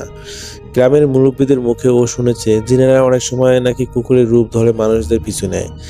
তো রাস্তাটা যেখানে একটা পুরনো কবরস্থানের পাশ দিয়ে গেছে, ঠিক সেখানে পৌঁছে সজীব দেখলো কুকুরগুলো এবার ওর ডানে বামে চলে এসেছে। ও এখন চারপাশ দিয়ে ঘেরা, মানে তার ডানে এবং বামে কুকুরগুলো সমানভাবে তাকে মানে তার সাথে হাঁটতেছে, মনে হচ্ছে যে কুকুরগুলো তাকে ঘেরাও করবে। তো ও দেখলো কুকুরগুলোর সাইজ এখন অমানসিকভাবে বড় হয়ে গেছে। এক একটা কুকুর প্রায় 5-6 ফিট লম্বা হয়ে গেছে। তাদের গায়ের লোমগুলো খাড়া খাড়া, আর মুখ দিয়ে লালা নয় বরং কুণ্ডুলি পাখি ধোঁয়া বের হচ্ছে। তো সজীব তখন এটা দেখে কাঁপতে কাঁপতে সে তার যতগুলো দোয়া দরুদ মনে আছে সবগুলো পড়া শুরু করলো। ঠিক ওই সময় সবচেয়ে যে বড় কুকুরটা সেটা সজীবের একদম সামনে এসে দাঁড়িয়ে গেল। কুকুরটা এবার আর 4 পায়ে নেই, সে ধীরে ধীরে তার পিছনে 2 পায়ে ভর দিয়ে মানুষের মতো খাড়া হয়ে দাঁড়ালো। রাসেল ভাই, আপনি বিশ্বাস করবেন কিনা জানি না, এই যে একটা কুকুর কিভাবে সম্ভব একটা মানুষের মতো করে দাঁড়াতে পারে। নর্মালি কুকুর তো 4 পায়ে দাঁড়ায়, কিন্তু এখানে সজীব যা দেখলো যে কুকুরটা 4 পায়ে সামনে এসে 4 পায়ে দাঁড়িয়ে থাকলেও সেটা কিছুক্ষণ পর সেটা 2 পায়ে দাঁড়িয়ে মানুষের মতো দাঁড়ালো। তো সজীব দেখলো সেই বিশাল দানবীয় কুকুরের মাথাটা মানুষের মতো হয়ে যাচ্ছে, কিন্তু দাঁতগুলো লম্বা এবং ধারালো এখনো। সেই কুকুরটা মানুষের মতো হয়ে যাওয়ার পরও তার দাঁতগুলো লম্বা এবং ধারালো দেখাচ্ছে। সেই অদ্ভুত প্রাণীটা একটা খসখসে গলায় বলে উঠলো, সজীব আজকে আর বাড়ি ফিরতে পারবি না, এই ধরনের একটা কথা বললো। তো সজীব চিন্তা করলো সে তার নাম জানলো কিভাবে, এটা আর তার নাম সজীবের কিভাবে জানলো। তো এই সজীব এই বিষয়গুলো যখন দেখলো এত পরিমাণ ভয় পেল রাসেল ভাই, যেটা বলার বাইরে। সে কি করবে বুঝতে পারলো না। সে দৌড়াদৌড়ি তো পড়তে শুরু করলো জোরে জোরে, কিন্তু তারপরও কোনো কিছু হচ্ছে না এবং সে ভাবলো যে এখানে থাকা নিরাপদ নয়, বাঁচতে হলে তাকে দৌড়াতে হবে। এরপর সজীব মরণপণ দিয়ে দিল এক দৌড়। সে টর্চ লাইটটা ফেলে দিয়ে অন্ধকারের মধ্যে দৌড়াতে লাগলো। ওর মনে হচ্ছিল পিছনে শত শত কুকুর একসাথে ছুটে আসছে। বাতাসের শব্দে ও শুনতে পাচ্ছিল সেই পৈশাচিক হাসির শব্দ। মনে হচ্ছিল সেই কুকুরগুলো কোনো ঘেউ ঘেউ করতেছে না, বরং সেই কুকুরগুলো হাসতেছে। তো দৌড়াতে দৌড়াতে ও যখন গ্রামের মসজিদের কাছাকাছি পৌঁছালো, তখন ফজরের আজান দিল। তো ফজরের আজান দেওয়ার পর সে অনুভব করলো যে পিছনের কুকুরগুলোর শব্দগুলো এখন ধীরে ধীরে মিলিয়ে যাচ্ছে, এবং যখন সে প্রচণ্ড পরিমাণে হাঁপিয়ে যায় এবং যখন সে দাঁড়ায় এবং দেখে যে পিছনে আসলে কুকুরগুলো নেই। এবং খুবই আশ্চর্যজনক বিষয় রাসেল ভাই, সে যে টর্চ লাইটটা ফেলে দিয়ে এসেছিল সেই টর্চ লাইটটা তো সেখানেই থাকার কথা, তাই না? কিন্তু ও যখন হাঁপিয়ে যখন পিছনে তাকাচ্ছিল, সে একটা আলো দেখতে পায়, যে একটা আলো তার দিকে তাক করার একটা আলো। তো ও খুবই আশ্চর্য হয় যে কি ব্যাপার, এটা আবার কিসের আলো। তো ও যখন একটু সামনে এগিয়ে যায় এবং দেখতে পায় এটা তারই হলো টর্চ লাইটটা। কিন্তু এটা কিভাবে সম্ভব, এটা তো দৌড় দেওয়ার সময় সেটা ফেলে দিয়ে এসেছে, আর এখানে এই টর্চ লাইটটা কীভাবে আসলো? তো রাসেল ভাই এরপর যখন ফজরের আজান পুরোপুরি হয়ে যাচ্ছিল, সে সময় আসলে সে একদম স্বাভাবিক হয় এবং সে তার বাসায় চলে যায়। এবং বাসায় যাওয়ার পরও আসলে সে প্রতিদিন রাত্রিবেলা করে সেই কুকুরগুলোকে স্বপ্ন দেখে যে তাকে প্রতিদিন তাড়া করতেছে, আর এটা কোনোভাবেই মানে সেই স্বপ্নটা তাকে পিছু ছাড়তেছে না। তো প্রতিদিনই সে একই স্বপ্ন দেখে এবং রাত্রেবেলা খুবই চিৎকার চেঁচামেচি করে। তো এটা হলো দেখে তার বাবার বাসায় বাবা মা জিজ্ঞেস করে যে কি হয়েছে, তুই প্রতিদিন রাত্রে এভাবে চিৎকার করিস কেন? পরে রাজীব ভাই সবকিছু তার বাবা মাকে বলে এবং পরবর্তীতে তার বাবা মা বুঝতে পারে যে হয়তো সেই খারাপ জিনটা হয়তো বা সেই জিনগুলো তাকে পিছু নিয়েছে, যার কারণে সে প্রতিদিন এরকম রাতে স্বপ্ন দেখতেছে। তো পরবর্তীতে ভালোভাবে একটা হুজুরকে নিয়ে আসা হয় এবং হুজুর জানায় যে হ্যাঁ, ওটা একটা খারাপ জিন ছিল। তো পরবর্তীতে সেই হুজুর তাকে পানি পড়ায় এবং তাবিজ দেয়। পরবর্তীতে 1 সপ্তাহ পর রাজীব ভাই একদম পুরোপুরি সুস্থ হয়ে যান।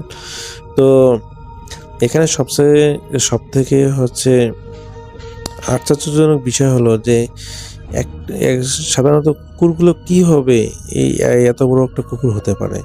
রাসেল ভাই, আমি আসলে খুবই কষ্ট হয়েছে বিশ্বাস করতে। তো রাজীব ভাই বলতেছেন এটা একদম সত্য ঘটনা এবং তিনি নিজে এই ঘটনার সম্মুখীন হয়েছেন, এখানে মিথ্যা হওয়ার কোনো সুযোগ নেই। তো এই জন্য আমার কাছে ঘটনাটা খুবই ভালো লেগেছিল, যার কারণে আমি চিন্তা করছিলাম যে আপনাদের ভূত এফএমে শেয়ার করার। তো রাসেল ভাই, এই ছিল ঘটনা, যদি ভালো লাগে শেয়ার করবেন। আসসালামু আলাইকুম।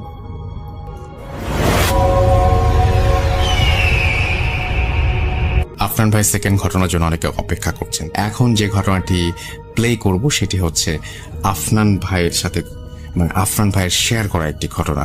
আশা করছি যে এই ঘটনাটি আপনাদের ভালো লাগবে। তো আমি প্লে করব সেই ঘটনাটি এবং আশা করছি যে এই ঘটনাটিও আপনাদের ভালো লাগবে।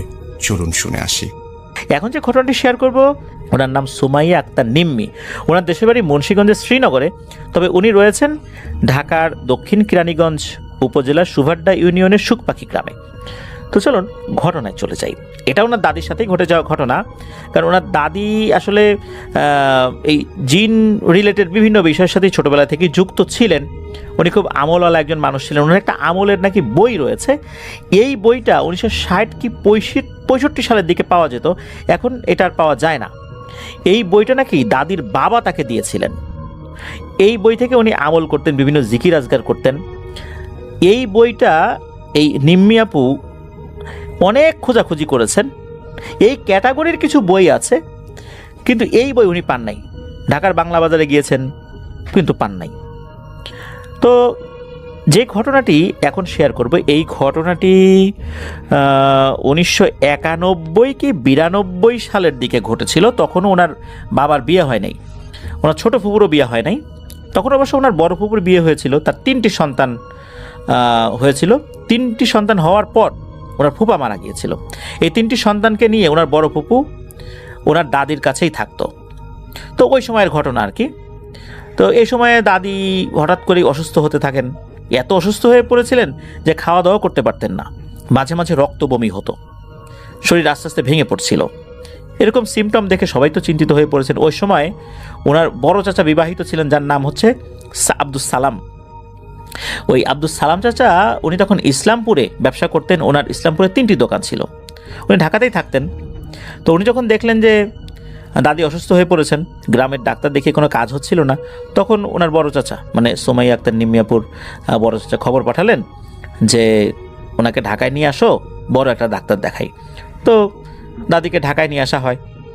তো চাচা ঢাকার গ্যান্ডারিয়াতে থাকতেন, তো সেখানেই দাদিকে নিয়ে আসা হয়। দাদির সাথে ছোট ফুপু আসেন, কারণ দাদি তো আসলে একা একা চলাচল করতে পারছিলেন না ওই সময়। তো গ্যান্ডারিয়াতে ওনার দাদিকে নিয়ে আসার পর ডাক্তার দেখানো হলো। তো ডাক্তার বললেন যে ওনার লিভার সিরোসিস হয়েছে। এই লিভার সিরোসিসে এই সুমাইয়া আক্তার নিম্মিয়াপুর বংশের অনেকেই মারা গিয়েছেন। ওনার বাবার পুরো বংশের প্রায় সবাই বলতে পারেন যে এই রোগে আক্রান্ত হয়ে মারা গেছেন। তো যাই হোক, এরকম একটা সমস্যা ধরা পড়লো। এটা নাকি লাস্ট স্টেজে দাদি ছিলেন। তো দাদি কিছুদিন ঢাকার গ্যান্ডারিয়াতে ছিলেন। তো যে ওষুধগুলো দেওয়া হয়েছিল কোনো ওষুধে কাজ হচ্ছিল না। তখন চাচা বলেছেন যে গ্রামেই আপাতত যাওয়ার দরকার নাই, আরও কিছুদিন দাদি থাক এখানে, দেখা যাক কি হয় আর কি। তো যাই হোক, উনি ওখানে বেশ কিছুদিন ছিলেন। এর মধ্যে হয় কি, ওই যে চাচা যেখানে থাকতেন ওই পাশে আর একজন ভাড়াটিয়া থাকতেন।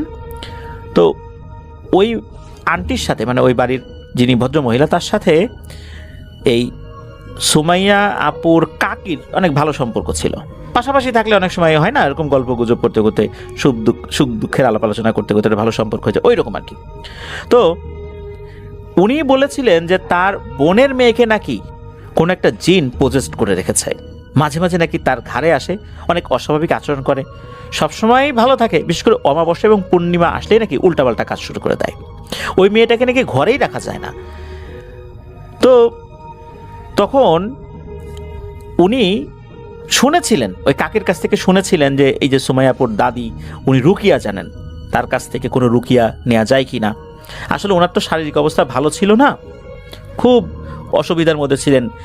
ওনার শারীরিক সক্ষমতা এরকম ছিল না যে কাকে রুকিয়া করার মতো। এমনিতে উনি যখন শক্ত সামর্থ্য ছিলেন তখন উনি করেছেন। যখন ওই কাকের মাধ্যমে দাদির কাছে এই কথাটা আসে, তখন ছোট ফুপু না করে দেন যে না, উনি তখন চলতে ফিরতে পারেন না, উনি কিভাবে এই কাজ করবেন। তখন ওই যে মহিলা, উনি খুব কান্নাকাটি শুরু করেন যে কিছু একটা করেন। এখন সমস্যা হলো কি, ওনার যেই বোনের মেয়ে, তার কাছে যেতে হবে, এখানে আনা যাবে না। তার বাসাটা দূরে ছিল না, কাছাকাছি ছিল। এখন সমস্যা কি, যে ওখানে দাদিকে নিয়ে যাওয়ার মতো তো অবস্থা নাই। তারপরও এই ছোট ফুপু দাদির এক হাত ওনার কাঁধের উপর নিয়ে আস্তে আস্তে হাঁটতে হাঁটতে ওখানে যেতে থাকেন। এখন ওখানে গিয়েই যেহেতু কাজ করতে হবে, এই জন্য দাদি রাজি হন, যান। আগে থেকে বলে রেখেছিলেন যে একটু সরিষার তেল যেন রেডি করে রাখা হয়, তো তারা এটা রেখেছিলেন। তো দাদি সন্ধ্যার পর যাচ্ছিলেন, এক হাত ফুপুর ঘাড়ে রাখা, ওইভাবে আস্তে আস্তে আস্তে আস্তে নিজে দোয়া পড়তে পড়তে যাচ্ছিলেন। তো সারা রাস্তা নাকি উনি দোয়া পড়েছিলেন। আর ওই যে তেলের যে বোতলটা, ওই বোতলটা মূলত উনিও একটা নিয়ে যাচ্ছিলেন এবং ওটাতে ফু দিচ্ছিলেন। ওখানে যাওয়ার পর ওনার শারীরিক অবস্থা কি হয় ও তো উনি বুঝতে পারছিলেন না। তো ওনারা যখন ওই বাড়ির কাছাকাছি চলে আসেন, ওই বাড়িটা নাকি একটা টিন শেড বাড়ি ছিল আর কি। ওই টিন শেড বাড়ির কাছাকাছি যখন আসেন, তখনই দাদির চোখ আটকে যায় ওই টিনের চালের উপরে। উনি এক দৃষ্টিতে ওখানে তাকিয়ে থাকেন, ছোট ফুপুও ওখানে তাকিয়ে থাকেন, কিন্তু কিছু দেখছেন না। দাদি মনে হচ্ছে যে ওখানে দাঁড়িয়ে ওই দিকে তাকিয়ে ধ্যান করার মতো কিছু একটা করছেন, আর বিড়বিড় করে কিছু একটা বলছেন, ওটা বোঝা যাচ্ছিল না। এর কিছুক্ষণ পর দাদি আবার হাঁটা শুরু করেন।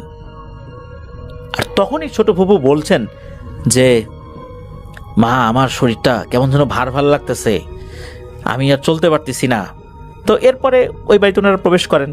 তখনও এই ছোট ফুপুর শরীরটা বেশ ভার হয়েছিল।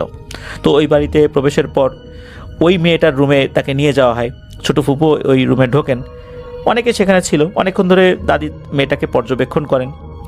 তখন দাদি বলেন যে আসলে একটা ভালো জিন ওই মেয়েটার সাথে আছে, তবে জিন যদি সাথে থাকে কিছু সমস্যা হয়। আর প্রতি অমাবস্যা পূর্ণিমাতে ওই জিনটা ওই মেয়েটার কাছে আসে দেখা করার জন্য। আর মেয়েটার বয়স অল্প, এই কারণে ওই জিনের একটা প্রভাব এটা মেয়েটা সইতে পারে না, যার কারণে এই সমস্যাটা হচ্ছে। খুব একটা সমস্যার কোনো কারণ নাই। মেয়েটার বয়স যখন আস্তে আস্তে বাড়বে, সে আস্তে আস্তে এই বিষয়টা সহনীয় পর্যায়ে নিয়ে যেতে পারবে। আপাতত কিছু সমস্যা হবে, তবে সমস্যা যেন কম হয় এই জন্য দাদি কিছু রুকিয়া করে দেন, কিছু দোয়া শিখিয়ে দেন। আর উনি যেই ঝাড়ফুঁকটা করেছিলেন সেটা তো করেছিলেনই, আর তেলটাও পরে দিয়েছিলেন। এরকম করে উনি এটা করে দিয়ে উনি চলে আসেন। তো উনি যখন চলে আসছিলেন, চলে আসার পর একই রকমভাবে ছোট ফুপু কিন্তু বের হন। কিন্তু ছোট ফুপু উনি কিন্তু বলছিলেন যে মা, আমার শরীরটা আস্তে আস্তে মনে হয় আরও ভার হয়ে যাচ্ছে, আরও ভার হয়ে যাচ্ছে। এরপর ওনারা যখন হাঁটতে হাঁটতে হাঁটতে হাঁটতে যখন বাসার কাছে চলে আসেন, ওনাদের বাসার কাছে, ওই বড় চাচা যে বাড়িতে থাকেন আর কি, তখন উনি ওখানে মনে হলো কিছু একটা দেখলেন। মানে দাদি এক দৃষ্টিতে তাকিয়ে থাকলেন, এরপর ঢুকলেন বাড়িতে। এরপরে দাদি বললেন যে আমি তো গ্রামে চলে যাব, আমি আর না থাকি, চলে যাই। এরপর বড় চাচা পরের দিন আসার সব ব্যবস্থা করে দেন, দাদি চলেও আসেন। এখন ব্যাপারটা কি যে এই যে ছোট ফুপু, ওনার যে শরীরটা এই যে ভার ভার লাগছিল, এটা আস্তে আস্তে আস্তে আস্তে বাড়ছিল। এটা কিন্তু তখন থেকে হওয়া শুরু হয়েছে যখন দাদি ওই বাড়ি যেখানে ওই মেয়েটাকে উনি দেখতে গিয়েছিলেন, ওই বাড়ির কাছাকাছি গিয়েছিলেন তখন থেকে। এরপর থেকে কিন্তু এরকম সমস্যা প্রতিনিয়ত হচ্ছে। তো এরপরে হয় কি, যখন এই যে দাদি বাড়িতে চলে আসেন, আসার পথে একটা জায়গায় ওনারা নেমে যান, ওখানে একটা জোড়া তাল গাছ ছিল। আর ওইখানে নামার পরপরই এই ছোট ফুপু, ওনার শরীরটা এত ভার হয়ে গেছে এবং ওনার শরীরের উপর থেকে পুরো নিয়ন্ত্রণ উনি হারিয়ে ফেলেছেন। কি হয়েছে ওনার জানা নাই। ওইখান থেকে ওনার বাড়ি পর্যন্ত যে কি হয়েছে উনি কিছুই বলতে পারেন না, কিভাবে আসছেন, কি হয়েছে কিছুই বলতে পারেন না। ওই সময় একদম ঠিক দুপুর 12টার মতো ছিল। এরপরে দাদি একটা বিষয় জানান, দাদি ছোট ফুপুকে জানান যে ওই বাড়িতেও যখন উনি রুকিয়া করার জন্য যাচ্ছিলেন, তখন উনি দেখেন ওই বাড়ির টিনের চালের উপরে একটা জিন বসে আছে এবং বিশ্রীভাবে দাদিকে ভেঙাচ্ছিল নাকি। আর ওই জিনের প্রভাবেই ছোট ফুপুর শরীরটা আস্তে আস্তে ভার হয়ে যায়। ওখানে উনি দাঁড়িয়ে কিছু দোয়া দুরুদ পড়েন, আর উনি বুঝতে পারেন যে এই জিনটা আসলে খারাপ না, এটা ভালো। হয়তোবা জিন মনে করেছে যে যিনি আসছে তিনি হয়তোবা এই জিনটাকে বন্দি করার জন্য আসছে বা এরকম কিছু, এই জন্য মূলত সে এরকম ভয় দেখিয়েছে বা এই টাইপের কোনো কিছু করেছে।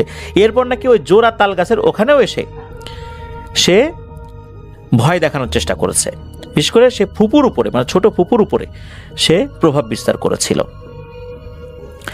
তো আস্তে আস্তে ছোট ফুপু স্বাভাবিক হয়ে যান আল্লাহর রহমতে, কিন্তু এই প্রভাবটা ওনার উপর অনেক দিন ধরে ছিল। আসলে ওই যে জিনটা ওই বাচ্চা মেয়েকে আক্রমণ করেছিল, ওই জিনটা নাকি ওই এলাকাতেই থাকতো। ওই বাচ্চা মেয়েকে সে পছন্দ করত, সে তার উপর প্রভাব বিস্তার করে রেখেছিল, তবে ওই রকম কোনো ক্ষতি করতো না। ফুপু মূলত সাথে যাওয়ার কারণেই ফুপুর উপর সে প্রভাব বিস্তার করেছিল। তবে আল্লাহর রহমতে ফুপু স্বাভাবিক হয়ে গিয়েছিলেন আলহামদুলিল্লাহ। ওনার ভিতরে বেশ কিছু অস্বাভাবিক আচরণ কয়েকদিন ছিল। আর ওই যে মেয়েটা, সেই মেয়েটাও আস্তে আস্তে সুস্থ হয়েছিল, মানে তার যে সমস্যাগুলো তীব্র আকার ধারণ করেছিল সেটা আর ছিল না। এভাবেই মেয়েটা আস্তে আস্তে স্বাভাবিক হয়ে গিয়েছিল। তো এটাই ছিল ঘটনা।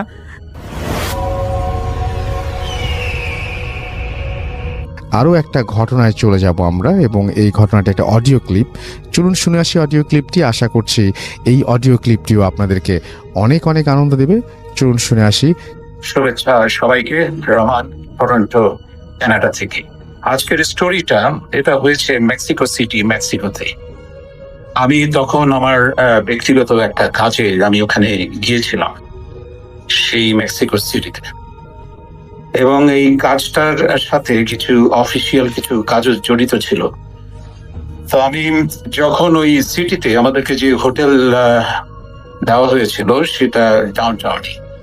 তো এখানকার সিটিটা বেশ ক্রাউডেড সিটি, তবে ছোটখাটো পার্ক এদিক ওদিক ছড়িয়ে ছিটিয়ে আছে, প্রচুর রেস্টুরেন্ট, বাড়িঘর, সবকিছুই যা বোঝায় একটা কসমোপলিটন সিটি হিসাবে এক্স্যাক্টলি এই মেক্সিকো সিটি আমি তাই দেখলাম। আর প্রচুর মানুষজনের আনাগোনা। কোভিডের এই সময়টায় ওরা রেস্ট্রিকশন তুলে দেওয়ার পর এখানে সমস্ত বিজনেস ওপেন হয়েছে আবারও। দোকানপাট আর অফিস, ফুটপাতের মধ্যে স্ট্রিট ফুড বলতে যা বোঝায়, যেসব দোকানপাট গুলো ওরা দিনের মধ্যে ওরা দেয় বিজনেসের জন্য, এগুলো সবকিছুই এখন ওপেন হয়ে গেছে। অনেক মানুষ। তো আমি ঘুমালাম। সারাদিন ঘুমানোর পর সন্ধ্যার দিকে ভাবলাম একটু বাইরে যাই, বেরিয়ে আসি, আর রেস্টুরেন্ট থেকে খাবার হয়তো পিক আপ করে নিয়ে আসবো। এই কোভিডের সময়টা আমি অ্যাভয়েড করি কোনো রেস্টুরেন্টে বসে খাবার জন্য। সেই অনুযায়ী সন্ধ্যার আগে আগে আমি বের হলাম। হোটেল থেকে বেরিয়ে বামে ডানে এদিক ওদিক ঘোরাঘুরি করলাম। কিছু স্টোরের সামনে দাঁড়িয়ে দেখলাম কি ধরনের ড্রেস এরা পরে। তো দেখলাম বেশিরভাগই প্রিন্টেড কাপড় চোপড় পড়তে এরা পছন্দ করে, আর হ্যাট তো একেবারে কমন। হেঁটে হেঁটে যাচ্ছিলাম, দূরে দেখি মিউজিকের শব্দ পাওয়া যাচ্ছে আর প্রচুর নিয়ন লাইট, বাতি। এখানে ক্লাবগুলো এরা ওপেন করে দিয়েছে, পাবস, ক্লাবস সবকিছু এখন ওপেনই। তো ভাবলাম শর্টকাট নেওয়ার জন্য আমি পার্কের ভেতর দিয়ে চলে। পার্কে ঢুকলাম, তখন কেউ নেই, গাছের জন্য প্রচুর গাছ, ওখানে গাছের জন্য বেশ একটু অন্ধকার হয়ে এসছে তখন। আমি যখন হেঁটে পার্কের ভিতর দিয়ে যাচ্ছি, দূরে দেখি চেয়ারের মধ্যে আমার ব্যাক সাইডে দেখলাম স্যুট পরা ভদ্রলোক, মাথায় হ্যাট আর প্রিন্টেড গাউন পরা এক মহিলা, সোনালী চুলের। পাশ দিয়ে যখন গেলাম, অবাক হয়ে তাকিয়ে দেখলাম যে আসলে এরা কোনো জীবন্ত কোনো মানুষ নয়। কঙ্কালকে, দুটো কঙ্কালকে এরা এ ধরনের ড্রেস দিয়ে বেশ ডিজাইন করে এরা এভাবে বসিয়ে রেখেছে পার্কের মধ্যে। আমি একটু থমকে দাঁড়িয়ে দেখলাম, ফেসের দিকে দেখলাম কালো রং, লাল রঙের স্ট্রিপ, হলুদ রঙের স্ট্রিপ, বিভিন্ন নকশা করা আছে কঙ্কালের সেই মুখের মধ্যে। কেমন যেন মনে হলো, আর ভাল লাগলো না। তো আমি বললাম যে আচ্ছা যাই, রেস্টুরেন্ট দিকেই চলে যাই। তো রেস্টুরেন্টে গেলাম, তো ওখান থেকে খাবার পিক আপ করলাম। খাবার পিক আপ করে আমি যখন ব্যাক করছি, কিন্তু মনের ভেতরে একটা কিউরিয়াসিটি তখনও কাজ করছিল যে আচ্ছা আর একটু দেখে আসি বিষয়টা কি। আমি যখন পার্কের ভেতরে ঢুকে ওই চেয়ারের ওদিকে আসছি, এসে দেখি ওখানে কেউ নেই, পুরোপুরি ফাঁকা। ভাবলাম এটা কি করে হলো, এই মাত্র 15-20 মিনিটের মধ্যেই এগুলোকে কে নিয়ে গেল। তখন পার্কের ভেতরটা কিন্তু একেবারে অন্ধকার হয়ে এসছে। স্ট্রিট লাইটের সেই আবছা যে লাইট গুলো আছে, ওটাতে যতটুকু দেখা যায় তাই দেখছিলাম। তো যাই হোক, আমি একটু তাড়াহুড়ো করে পার্ক থেকে বেরিয়ে এসে হোটেলের রিসেপশনে এসে ম্যানেজারকে জিজ্ঞেস করলাম যে আচ্ছা আমি তো এরকম একটা বিষয় দেখেছি, তোমাদের এখানে এইভাবে পার্কের মধ্যে কি এভাবে কঙ্কালের মূর্তিকে বসিয়ে রাখে? ম্যানেজার হেসে বলে না, আমাদের একটা প্রতি বছর আমরা একটা দিনকে সেলিব্রেট করি, এটা মাসখানেক আগে এখানে হয়ে গেছে। আমরা বিভিন্ন কঙ্কালের মধ্যে আমরা ওই অনেক সময় আমরা নিজেরাই বানাই এ ধরনের কঙ্কাল, বানিয়ে ওখানে সুন্দর ড্রেস পরিয়ে আমরা পার্কের বিভিন্ন জায়গায় বসিয়ে রাখি। আমরা মনে করি যে আমাদের এটা মিথ বলা যায়, আমাদের বিশ্বাস হোক, যারা পৃথিবী থেকে আমাদেরকে ছেড়ে চলে গেছে, আমাদের আত্মীয় স্বজন, ওরা অনেক ভালো আছে এবং সুন্দরভাবে জীবনযাপন করছে যেখানেই ওরা থাকুক, সেটাকে উদ্দেশ্য করে আমরা এটা সেলিব্রেট করি। আমি করলাম কি, আমি উপরে রুমে চলে এলাম, খাওয়া দাওয়া করে টিভিতে নিউজ দেখে ভাবলাম যে আচ্ছা একটু গুগল সার্চ করে দেখি। সার্চ করে দেখলাম কথাটা ঠিক, ওরা একটা দিন সেলিব্রেট করে থাকে এ ব্যাপারে। তো যাই হোক, আমি ঘুমিয়ে পড়লাম। তো একটা কথা বলে রাখি, আমরা যখন কোনো কাজে কিংবা ব্যক্তিগত কাজে হোক, অফিসিয়াল কাজে হোক, রিসেপশন থেকে কখনো ফোন করে ডিস্টার্ব করে না। এরা কোনো ইনফরমেশন থাকলে ওরা দরজার নিচে দিয়ে কাগজটা ঢুকিয়ে দিয়ে চলে যায়। আমি এভাবে ঘুমিয়ে পড়েছিলাম। ঘুমানোর মধ্যে আমার মনে হলো খসখস শব্দ হচ্ছে দরজা দিয়ে। তো ভাবলাম নিশ্চয়ই কোনো ইনস্ট্রাকশন এসছে। তো আমি উঠে বসলাম, বিছানা ছেড়ে উঠে দরজার দিকে তাকিয়ে দেখলাম দরজাটা খোলা। আমি একটু অবাক হলাম, কারণ আমার অভ্যাস হচ্ছে দরজা আমি লক তো করি, তার উপরে আমি চেইনের যে হুড়কো আছে ওটা লাগিয়ে দিই সেফটি হিসাবে। কিন্তু দেখলাম দরজাটা খোলা, হালকা করে খোলা, এবং ওখানে কোনো কাগজ নেই। তো অবাক হয়ে আমি বিছানা ছেড়ে উঠে এসে দরজার দিকে যখন আসতে যাব, তখন একটা পায়ের শব্দ পেলাম। দরজাটা টেনে আমি খুলে করিডোর দিকে যখন তাকিয়েছি, আমার সমস্ত শরীর ভারী হয়ে আসলো। সেই দূরে জানালায়, করিডোরের শেষ প্রান্তে জানালা আছে, জানালার ওখানে সেই কঙ্কালের স্যুট পরা লোক আর প্রিন্টেড গাউন পরা সোনালী চুলের মহিলা ওই কঙ্কালের দৃষ্টি নিয়ে আমার দিকে তাকিয়ে আছে। আমি সাথে সাথে দরজাটা বন্ধ করে দিলাম, করে চেন লাগিয়ে ভাবলাম যে আমি কি স্বপ্ন দেখছি না এটা বাস্তব। কিন্তু এটা তো বাস্তব, আমি তো হোটেলের রুমের মধ্যেই আছি। এটা কি করে হলো? সারা রাত হোটেলের রুমে লাইট জ্বালিয়ে রাখলাম, ঘুম তো চলে গেল, আর ঘুমাতে পারলাম না। তো যাই হোক, এই স্টোরিটা আপনাদের সাথে আজকে শেয়ার করলাম। ভালো থাকবেন, সুস্থ থাকবেন, আবারও কখনো দেখা হবে, কথা হবে পৃথিবীর কোনো প্রান্ত থেকে। Rahman, Toronto, Canada. খুদা হাফেজ।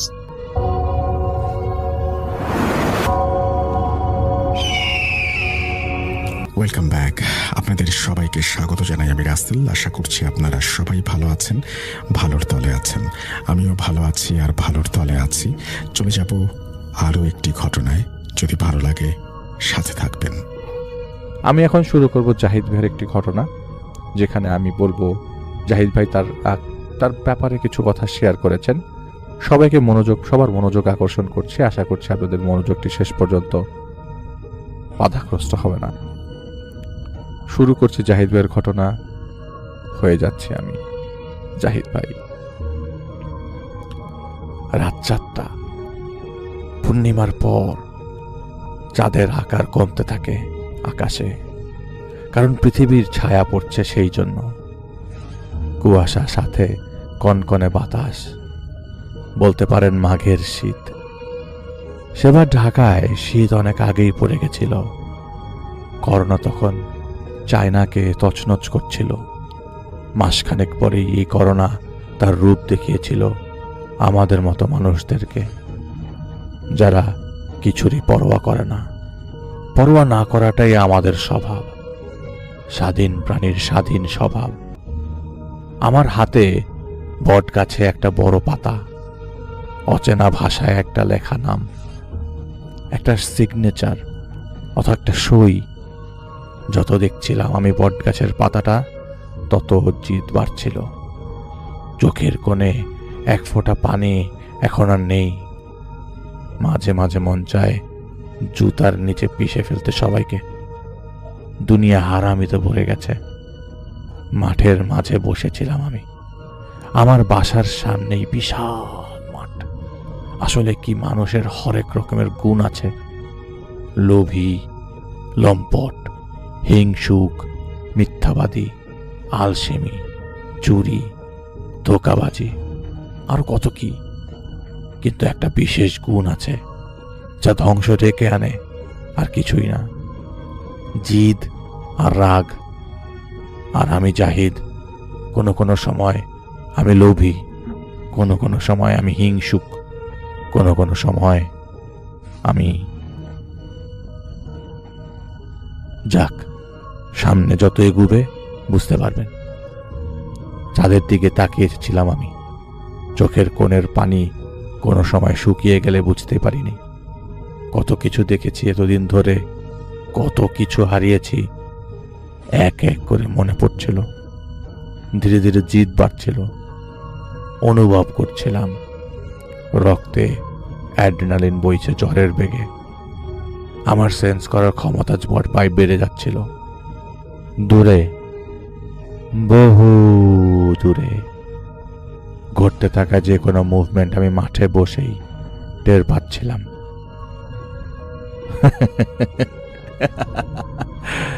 হোক সেটা মানুষ বা অদেখা প্রাণীর।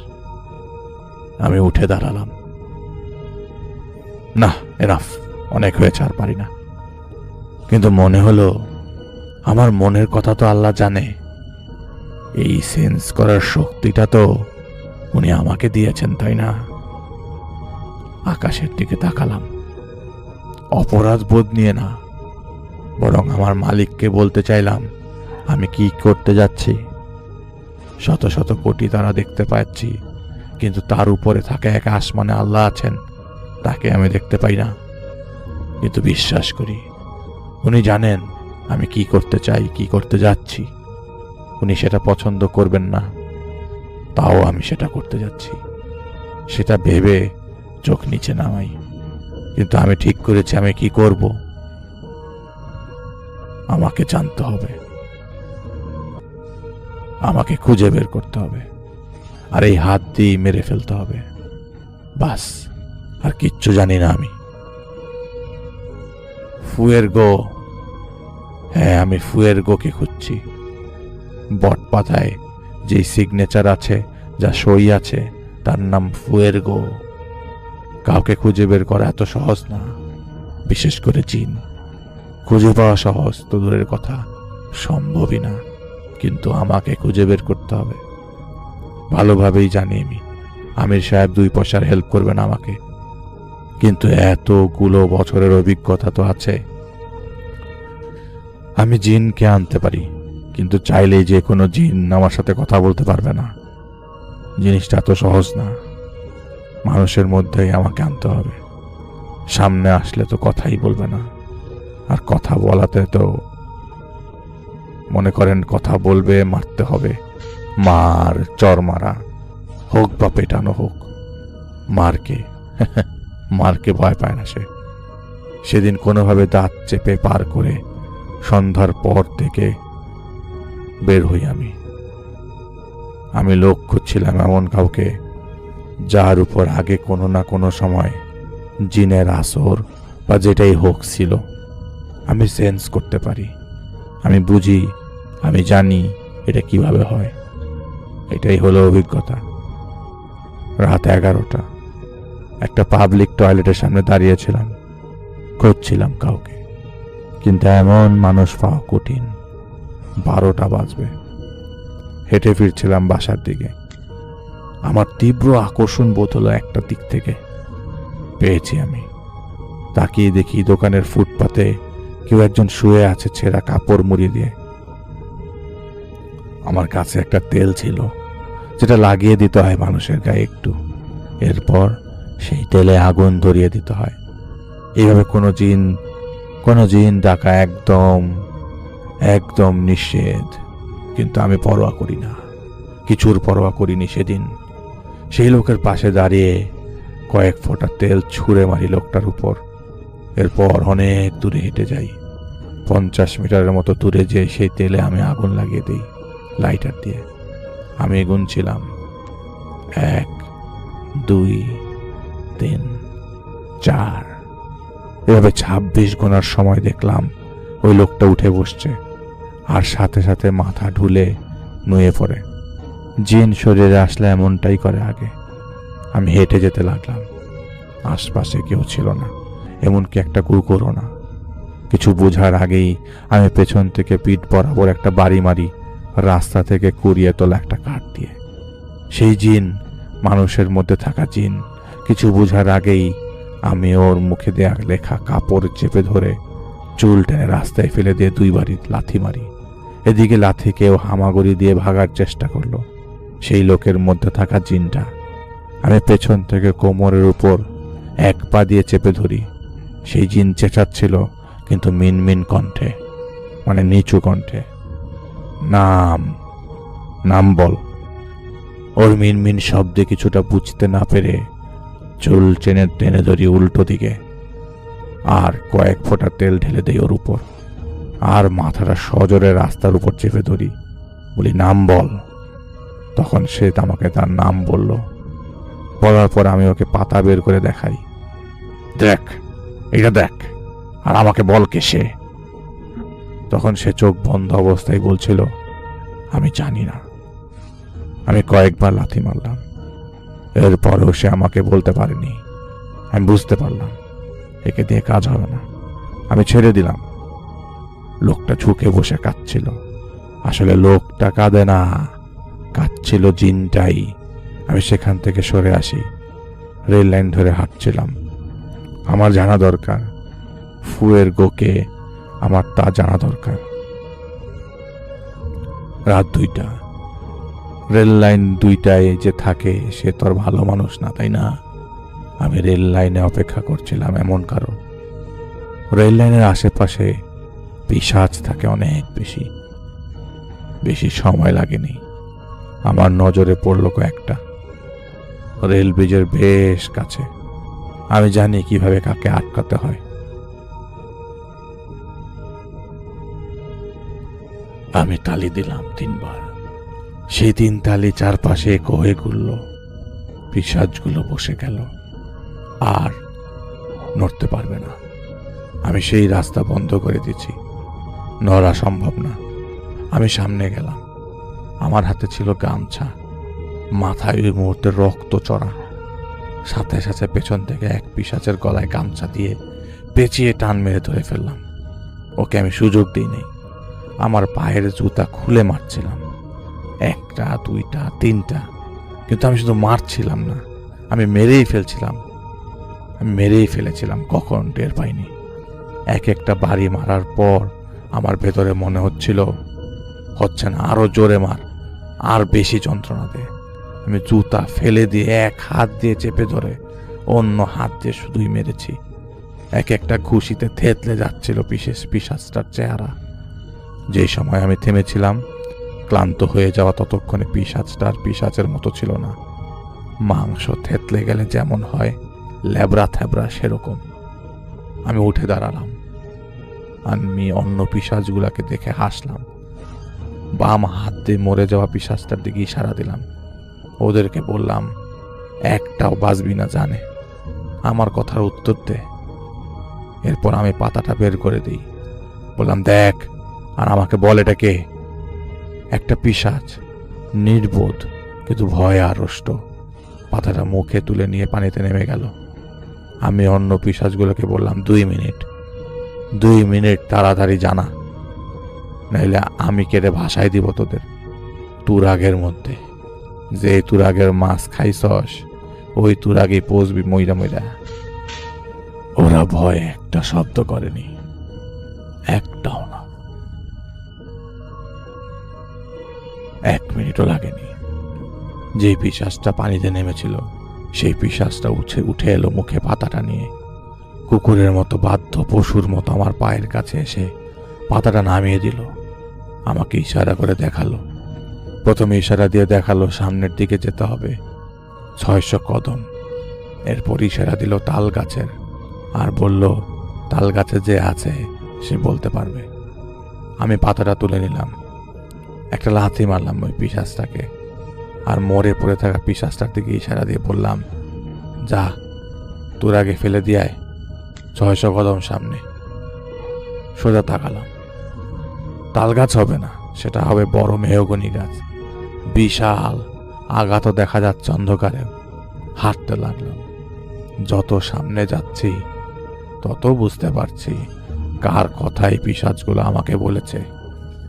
এর সাথে আমার পুরনো ঝামেলা আছে। ওর নাম দরবেশ। যখন পিশাচ বলেছে আমাকে বলতে পারবে, তখন ও আমাকে বলতে পারবে। আর এটাও জানি দরবেশ মুখ খুলবে না। সেই জন্য আমি পকেটে একটা পাথর নিয়ে রেখে দিলাম। গাছের কাছে দাঁড়িয়ে ডাকলাম, ওই হাতি, ওই হাতি, নিচে নাম, তোর বাপ আসছে। গাছের আগা নড়ে উঠল, গরম বাতাস নিচে ঝাপটা দিল। আমি সেটা দেখে বসলাম। বললাম, কিরে হাতি, নতুন বউয়ের মতো শরমে লুকাস নাকি? তখন গাছের পেছন থেকে চাদর মুড়ি দিয়ে বেরিয়ে আসে দরবেশ। আমাকে সে বলে, এত রাত্রিরে তুই এইখানে, তাও একলা? মানুষে তো মনে করবো তুই গাঞ্জাখোর। আমি বললাম, ভালো তো, কিন্তু মানুষ পেলি কোথায়? আমি তো জানি এখানে একটা হাতি থাকে কতগুলা, গদা গদা সাইজের, মূর্খ।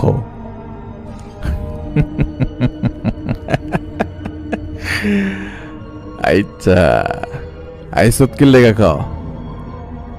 আমি এদিক ওদিক তাকিয়ে কাউকে দেখতে না পেয়ে জিজ্ঞেস করলাম, দরবেশকে, কিরে তো বাকি হাতিগুলা কই? দরবেশ হাসিতে বলল, আরে ওই সবগুলাই ভালো আছে, কিন্তু তুই কইয়া লও আইসত কি লেগা? আমি কেমন আছি এইটা জিগানের লেগা তো এত রাইতে একলা হাউস নাই। তোর লগের হুজুরটা কই? ওরা তো দেখি না। আমি একটা হাসি দিলাম, কেমন হাসি আমি জানি না। তখন দরবেশ বলল, তুই মনে করছস আমি দেখি নাই? তুই কি করছস ওই ফারে? হ্যাঁ, ওই ফারে কি করছস আমি দেখি নাই? আগেও তো তুই কত কিছু করছস। আইসকা আইসত কি করতে বলতে বলতে সে একটা ছুরি বের করে। আমি হাসি দিয়ে বললাম, এত ভাবিস না, আমাকে বল, ফুয়ের গো এটা আমি কাউরে চিনস? দরবেশ বলল, ফুয়ের গো, ফুয়ের গো, না রে, চিনি না, আমার তো চেনা জানা নাই রে, কিল্লেগা? আমি জানি দরবেশ মুখ খুলবে না। তখন গাছের উপর থেকে কেউ সরল মনে হলো। আমি দরবেশকে বললাম, কি রে, তোর বাচ্চা গাছের উপরে নাকি? সাথে সাথে দরবেশ আমার দিকে তেড়ে আসে, চাদর পরে গেল। গোল টাক মাথার চিকন শরীরের রূপে আমার সামনে সে বলতে লাগলো, ডট ডট পোলা, তোর এত বড় সাহস! এইটুকু আমি বলতেও দেইনি পুরোপুরি। তেল ছুঁড়ে মারে আমি ওর মুখ বরাবর, নিচে পড়ে যে কাতরাতে লাগলো। এই সুযোগে আমি পাথর, বেশ বড় সাইজের পাথর বের করে আগে মারলাম কয়েকবার। হাতের কাছে কিচ্ছু ছিল না, কিন্তু নজর গেল বিশাল বড় বড় ঘাসের দিকে। টান দিয়ে ঘাস কতগুলো ছিঁড়ে সেই ঘাস দিয়ে ওর গলা চেপে ধরলাম। বিশ্রী একটা গন্ধ আসছিল শরীর থেকে, অনেক বিশ্রী, বমি করার মতো। আমি ওর গলা চেপে ধরে বারবার জিজ্ঞেস করলাম, আমারে বল ফুইরগোকে, আমাকে বল। কিছুক্ষণ পর দরবেশ আমাকে বলতে রাজি হয়। আমি ওকে ছেড়ে দিলেও আমি এক পা দিয়ে ওকে চেপে ধরে রেখেছিলাম। এ আমাকে বলছিল, আমি জানি না তুই কার কথা জিগাইতেছাস, কিন্তু আমি তোর একটা জায়গার ঠিকানা দিই। তুই অমুক অমুক কাজ কর, কইরা তুই 3 রাস্তার মাথা অপেক্ষা কর।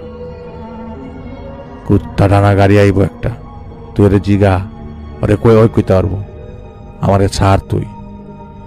আমি দরবেশকে ছাড়লেও পকেটে আনা পাথরটা ওর উপর রেখে দিলাম, যাতে নড়তে না পারে। ও আমাকে বলল, ওরে ... তুই এত খারাপ, আমারে সুরাইয়া দিয়া যা। আমি হেঁটে আস্তে আস্তে বললাম, দেখ দরবেশ, একটা পিচ্চি বাচ্চা যে পাথরের টুকরা ঢিলের মতো মারতে পারে, সেই পাথরের টুকরা তুই হাতির বাচ্চা হয়েও সরাইতে পারস না।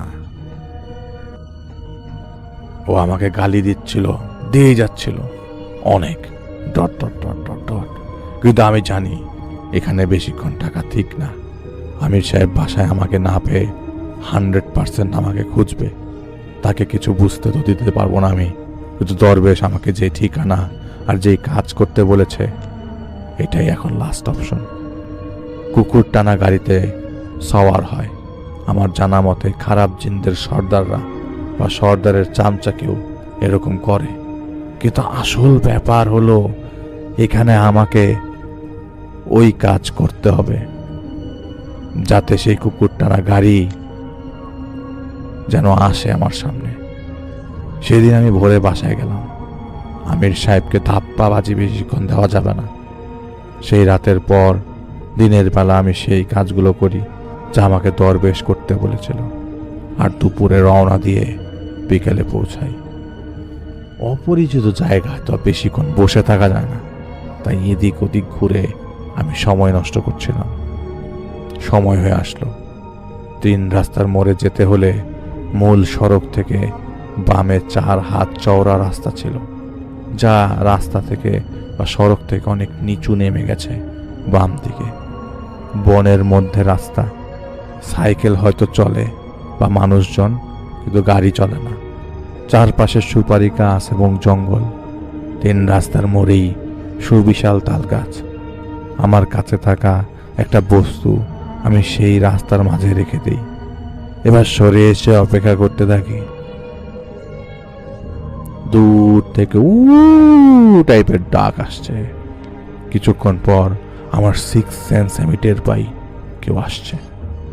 বলছি না এটা কুকুর টানা গাড়ি। আমার কানে কুকুরের ডাক ভেসে আসছে। আমার সোজা বরাবর অন্ধকারের মধ্যে দিয়ে গাড়িটা এলো। অন্ধকারে বোঝা যাচ্ছে না সহজে, কিন্তু শব্দ শুনে বুঝতে পারছিলাম কুকুরগুলা হা হা করছে। যেমনটা কুকুরের মুখ থেকে লালা ঝরে তেমন শব্দ। গাড়িটা দাঁড়িয়ে রইল অল্প কিছুক্ষণ। এরপর ভেতর থেকে একটা শব্দ এলো, খুব করে একটা কাশি দেবার। রাইট টাইম, এখন বের হবার। আমি ঝটকা দিয়ে বের হয়ে আসি, আর তেল আর লাঠি নিয়ে। চোখের ঠাউরে যতটুক বুঝতে পারছিলাম সেই হিসেব করে গাড়ির চাকায় ধাম করে আমি বাড়ি মারলাম। আমার পায়ে কুকুর উঠে গেছিল কামড় দেওয়ার জন্য। সেই সুযোগ আমি দিইনি। আগেই লাঠি দিয়ে সজোরে মেরেছিলাম কুকুরের মাথায়। এরপর দেখলাম কুকুরটা গায়েব, কিন্তু গাড়িটা এখনো আছে। আমি বুঝতে পারলাম এই গাড়ির মধ্যে কে এসছে। আমার 6th সেন্স থেকে বুঝতে পারছিলাম আমাকে সাবধান হতে হবে। তখন আমার পেছনে শব্দ হয়, ওপর থেকে তরল কিছু নিচে ফেলেছিল কেউ। আমি বুঝতে পারছিলাম এগুলো মানুষের শরীরের গলা অংশ। আমি এই গন্ধ কেমন জানি, আচমকা আমার চোখের সামনের সব কিছু আমি স্পষ্ট দেখতে লাগলাম, অন্ধকারেও স্পষ্ট। এই যেমন অন্ধকারে এক আলোকিত দুনিয়া। আমি দেখলাম গাড়ির নিচ থেকে ঝরে পড়ছে লাল রক্ত, অল্প রক্ত না, যেন কেউ কল ছেড়ে দিয়েছে রক্তের। গাড়িটার পেছনের কপাট খুলে গেল, নিজে নিজেই একটা হারিকেন জ্বলছে ভেতরে। হারিকেনটা ঝুলে আছে, আর সেই আলোতে দেখা যাচ্ছে মানুষের কাটা হাত পা। আপনারা কখনো দেখেছেন কসাইখানায় কিভাবে গরুর মাংস দূর থেকে কেটে নিয়ে আসে? রিক্সার মধ্যে, ভ্যানের মধ্যে অনেকগুলো গরুর রান, গরুর সিনা সবগুলো একসাথে জড়ো করা, যেরকম ঠিক এইভাবে গরুর মানুষের কাটা হাত পা স্তূপ করা। আমি দেখছিলাম একটা চোখ তাকিয়ে আছে আমার দিকে। কাটা হাত পাগুলোর মধ্যে থাকা একটা মাথার চোখ ছিল সেটা। উপর দিক ঠকঠক করে একটা শব্দ হয়, কে যেন আমাকে বলছিল, চলে যা, চলে যা, নইলে তোকেও কেটে ফেলা হবে। তোর শরীরের পাতলা চামড়া তুলে ফেলে সেটা দিয়ে পাপোশ বানাবো। যেই কাটা শরীরগুলো দেখছিস, এগুলো সদ্য কেটে আনা। আমি এই কথা শুনে উত্তর দিলাম, আচ্ছা তাই নাকি, দেখি তোমার মেশিনের জোর কত। এটা বলেই আমি সেই গাড়ির ভেতর ঢুকি আর তেলের ছিটা মারি। পুরো গাড়িটা কেঁপে উঠলো, আর সাথে সাথে গাড়ির ভেতর থেকে কেউ লাফ দিয়ে বের হয়ে আসলো। আমি তাকে চাপটা ধরে ধাক্কা দিয়ে ফেলে দিয়ে আগে তার উপর চেপে বসার চেষ্টা করলাম, কিন্তু ধস্তাধস্তিতে আমি পেরে উঠতে পারছিলাম না। কিন্তু আমি দোয়া দুরুদ জানি, সাথে সাথে সেই ধস্তাধস্তির মধ্যে শব্দ করে আয়াত পড়ছিলাম আমি। আর যতই যাই হোক, গাড়ির মালিককে ধরা তো সহজ না। অনেকক্ষণ লাগলো আমার তাকে কাবু করতে। তেল ছিটিয়ে আমি একাকার করে ফেলছিলাম। সে কাবু হবার পর আমি তাকে সেই পাতাটা দেখালাম, দেখ দেখ, আমাকে বল আমি ওকে কোথায় পাবো। সে অস্পষ্টভাবে আমাকে বুঝালো যে সে এটা বলতে পারবে না, তার সময় লাগবে। আমি ওর উপর চেপে বসি। শোন, মানুষের উপর চেপে না বসতে পারোস, জানিস কেমন লাগে মানুষের? এবার দেখ মানুষ তোদের উপর চাপলে কেমন লাগে। বলতে বলতে আমি পকেট থেকে দড়ি বের করি। এই দড়িটায় তেল লাগানো ছিল। আমি ওর গলায় সে দড়ি বেঁধে নিচে নামিয়ে দিয়ে টেনে নিয়ে এসে টেনে হিচড়ে আনি। এদিকে চারপাশ থেকে পশু পাখি ডাক আসছিল। আমি লাথি মারি আর বলি, থামাই সব কিছু। তখন সে আমাকে ইশারায় বলল, এগুলো সে করছে না। আমি কিছু বুঝার আগেই চোখের সামনে মনে হলো বিকট আলো জ্বেলে উঠে আমাকে অন্ধ করে দিচ্ছে। মনে হলো আমি উপর থেকে নিচে পড়ে গেছি। তাকিয়ে দেখলাম কেমন দিনের আলো। দিনের আলো না, অনেকটা গোধূলি বেলার আলো। একটা জমি, একটা লোক লাঠি ভর করে হাঁটছে। এটা জমি না, এটা একটা কবরস্থান। কিন্তু কবরস্থান হলেও পাখি একটা পড়ে আছে আমার সামনে, মরা পাখি। পাখিটার বুক ফাড়া। সেই লোকটা লাঠি ভর দিয়ে এলো পাখিটার কাছে। লোকটা আফসোস করছিল, খুব মায়াবী আফসোস। সে পাখিটাকে তুলে নিল হাতে। সে বলল, কালো হয়ে গেল কলিজাটা, মরে গেল। সব কালো হয়ে যায় মরে গেলে। দেখ না কেমন কালো, কত সুন্দর ডানা, কিন্তু এখন খড়খড়া। মানুষ তো কত মাটি দিলাম, তোকে কিভাবে ভেবে বাইরে ফেলে রাখি বল। সেই লোকটা পাখিটাকে নিয়ে পাশে এক জায়গায় রাখলো। সে তার হাতের লাঠি দিয়ে দেখলাম মাটি টেনে টেনে সরাচ্ছে। এবার পাখিটাকে সে মাটিতে শুইয়ে দেয় আর মাটি চাপা দেয়। আস্তে আস্তে ধীরে ধীরে সব কালো হয়ে গেল। মানে আমার চোখের সামনে যা হচ্ছিল তা আমাকে দেখানো হচ্ছিল। সেই লোকটার জায়গায় আমি দেখলাম উঁচু মাটির ভিত। আমার পায়ের কাছে তখনও সেই চিন। আমি বুঝে গেছিলাম সে জিনের সর্দার না, হয়তো তার চেলা বা কাছের কেউ। আমি ওকে আটকে ফেললাম আমার সাথে, বন্দি করে আমার সাথে ওকে নিয়ে আসি। অনেক রাত, ঢাকায় ফিরতে হবে। শরীরে আমার তেল চিপচিপে তখনও লেগে আছে। ঢাকায় ফিরলাম সকালবেলা, কিন্তু বাসায় যাইনি। এই জিনের চেলা আমাকে বলছিল, তোর সর্দারের কাছে গেলে সর্দার চিনবে ফুয়েরগোকে, কারণ এইভাবে পট পাতা ওরাই ব্যবহার করে। আমি শতভাগ শিওর আমির সাহেব টের পেয়েছে আমি কি করছি গত 2 দিনে। সে আমাকে বাধা দিবেই। আমি সন্ধ্যার পর বাসায় ফিরি। অপেক্ষায় ছিলাম কোন সময় উনি বাসায় ফিরে। আমি আমার টেবিলে বসে তেল রেডি করছিলাম। দোয়া তৈরি করার জন্য যা যা লাগে সেটাই তৈরি করছিলাম। আমার সামনে 2টা কাঠের বাক্স ছিল, আমার হাতে ছিল পেন্সিল। আমি টের পেলাম আমির সাহেব রুমে ঢুকেছেন। উনি আমাকে জিজ্ঞেস করলেন, কি করছো এইসব? তুমি পিশাচ মারলে, দরবেশকে মারার জন্য পাথর চাপা দিয়ে আসছো, আর এখন জিনের সর্দারকে গাড়ি নিয়ে আসছো, আটকে রেখেছো। জিনের সর্দারের গাড়ির সাওয়ারিকে নিয়ে আসছো। আমির সাহেব থতমত খেলেন, বুঝতে পারলাম। উনি চেঁচিয়ে বললেন, তোমার কি মাথা খারাপ হয়ে গেছে? বলেছিলাম না, আমরা তোমাকে সবুর করো আর শান্ত থাকো, আমাদের কাছে দাও নাকে। তুমি সর্দারের লোককে এভাবে বন্দি করে বড় ঝামেলা দাঁড় করাচ্ছ কিন্তু। আমি আমির সাহেবের দিকে ঘুরলাম, ছুঁড়ে মারলাম তেলটা ওনার দিকে। উনি ভালো লোক, তাই তেলে কিছুই হবে না, কেবল বিরক্ত হবেন। উনি তেলের বিকট গন্ধে বিরক্ত হয়ে যান। উনি চেঁচিয়ে বললেন, পাগল হয়ে গেছ, অনেক হয়েছে, আন না। এটা বলে তিনি সেই বক্সটা ধরে নিয়ে যেতে বললেন এবং ধরে নিয়ে যাচ্ছিলেন, যার মধ্যে সর্দারের লোকটা বন্দি। আমি তখনই কাঠের বক্সটা বের করলাম, আর একটুও ভাবলাম না। আমির সাহেবকে আটকে ফেললাম, ওনাকে বুঝে ওঠার সুযোগ না দিয়ে, কারণ সে আমার এই যাত্রার পথের কাঁটা, আর কিছুই না। টেবিলে 2টা কাঠের ছোট বক্স, একটাই বন্দি জিনের সর্দার, আর একটাই বন্দি আমির সাহেব। শুনছিলেন জাহিদ ভাইয়ের ঘটনা এবং ডার্ক সাইড জাহিদ ভাইয়ের, এবং কী ধরনের ডার্ক সাইড সেগুলো আপনারা নিশ্চয়ই ঘটনার মাধ্যমে জেনে যাবেন। জাহিদ ভাইকে অনেক ধন্যবাদ যে তিনি অনেক ভালো ঘটনার মাঝেও তার নিজের খারাপ দিকের ঘটনাগুলো আমাদেরকে পাঠাবেন।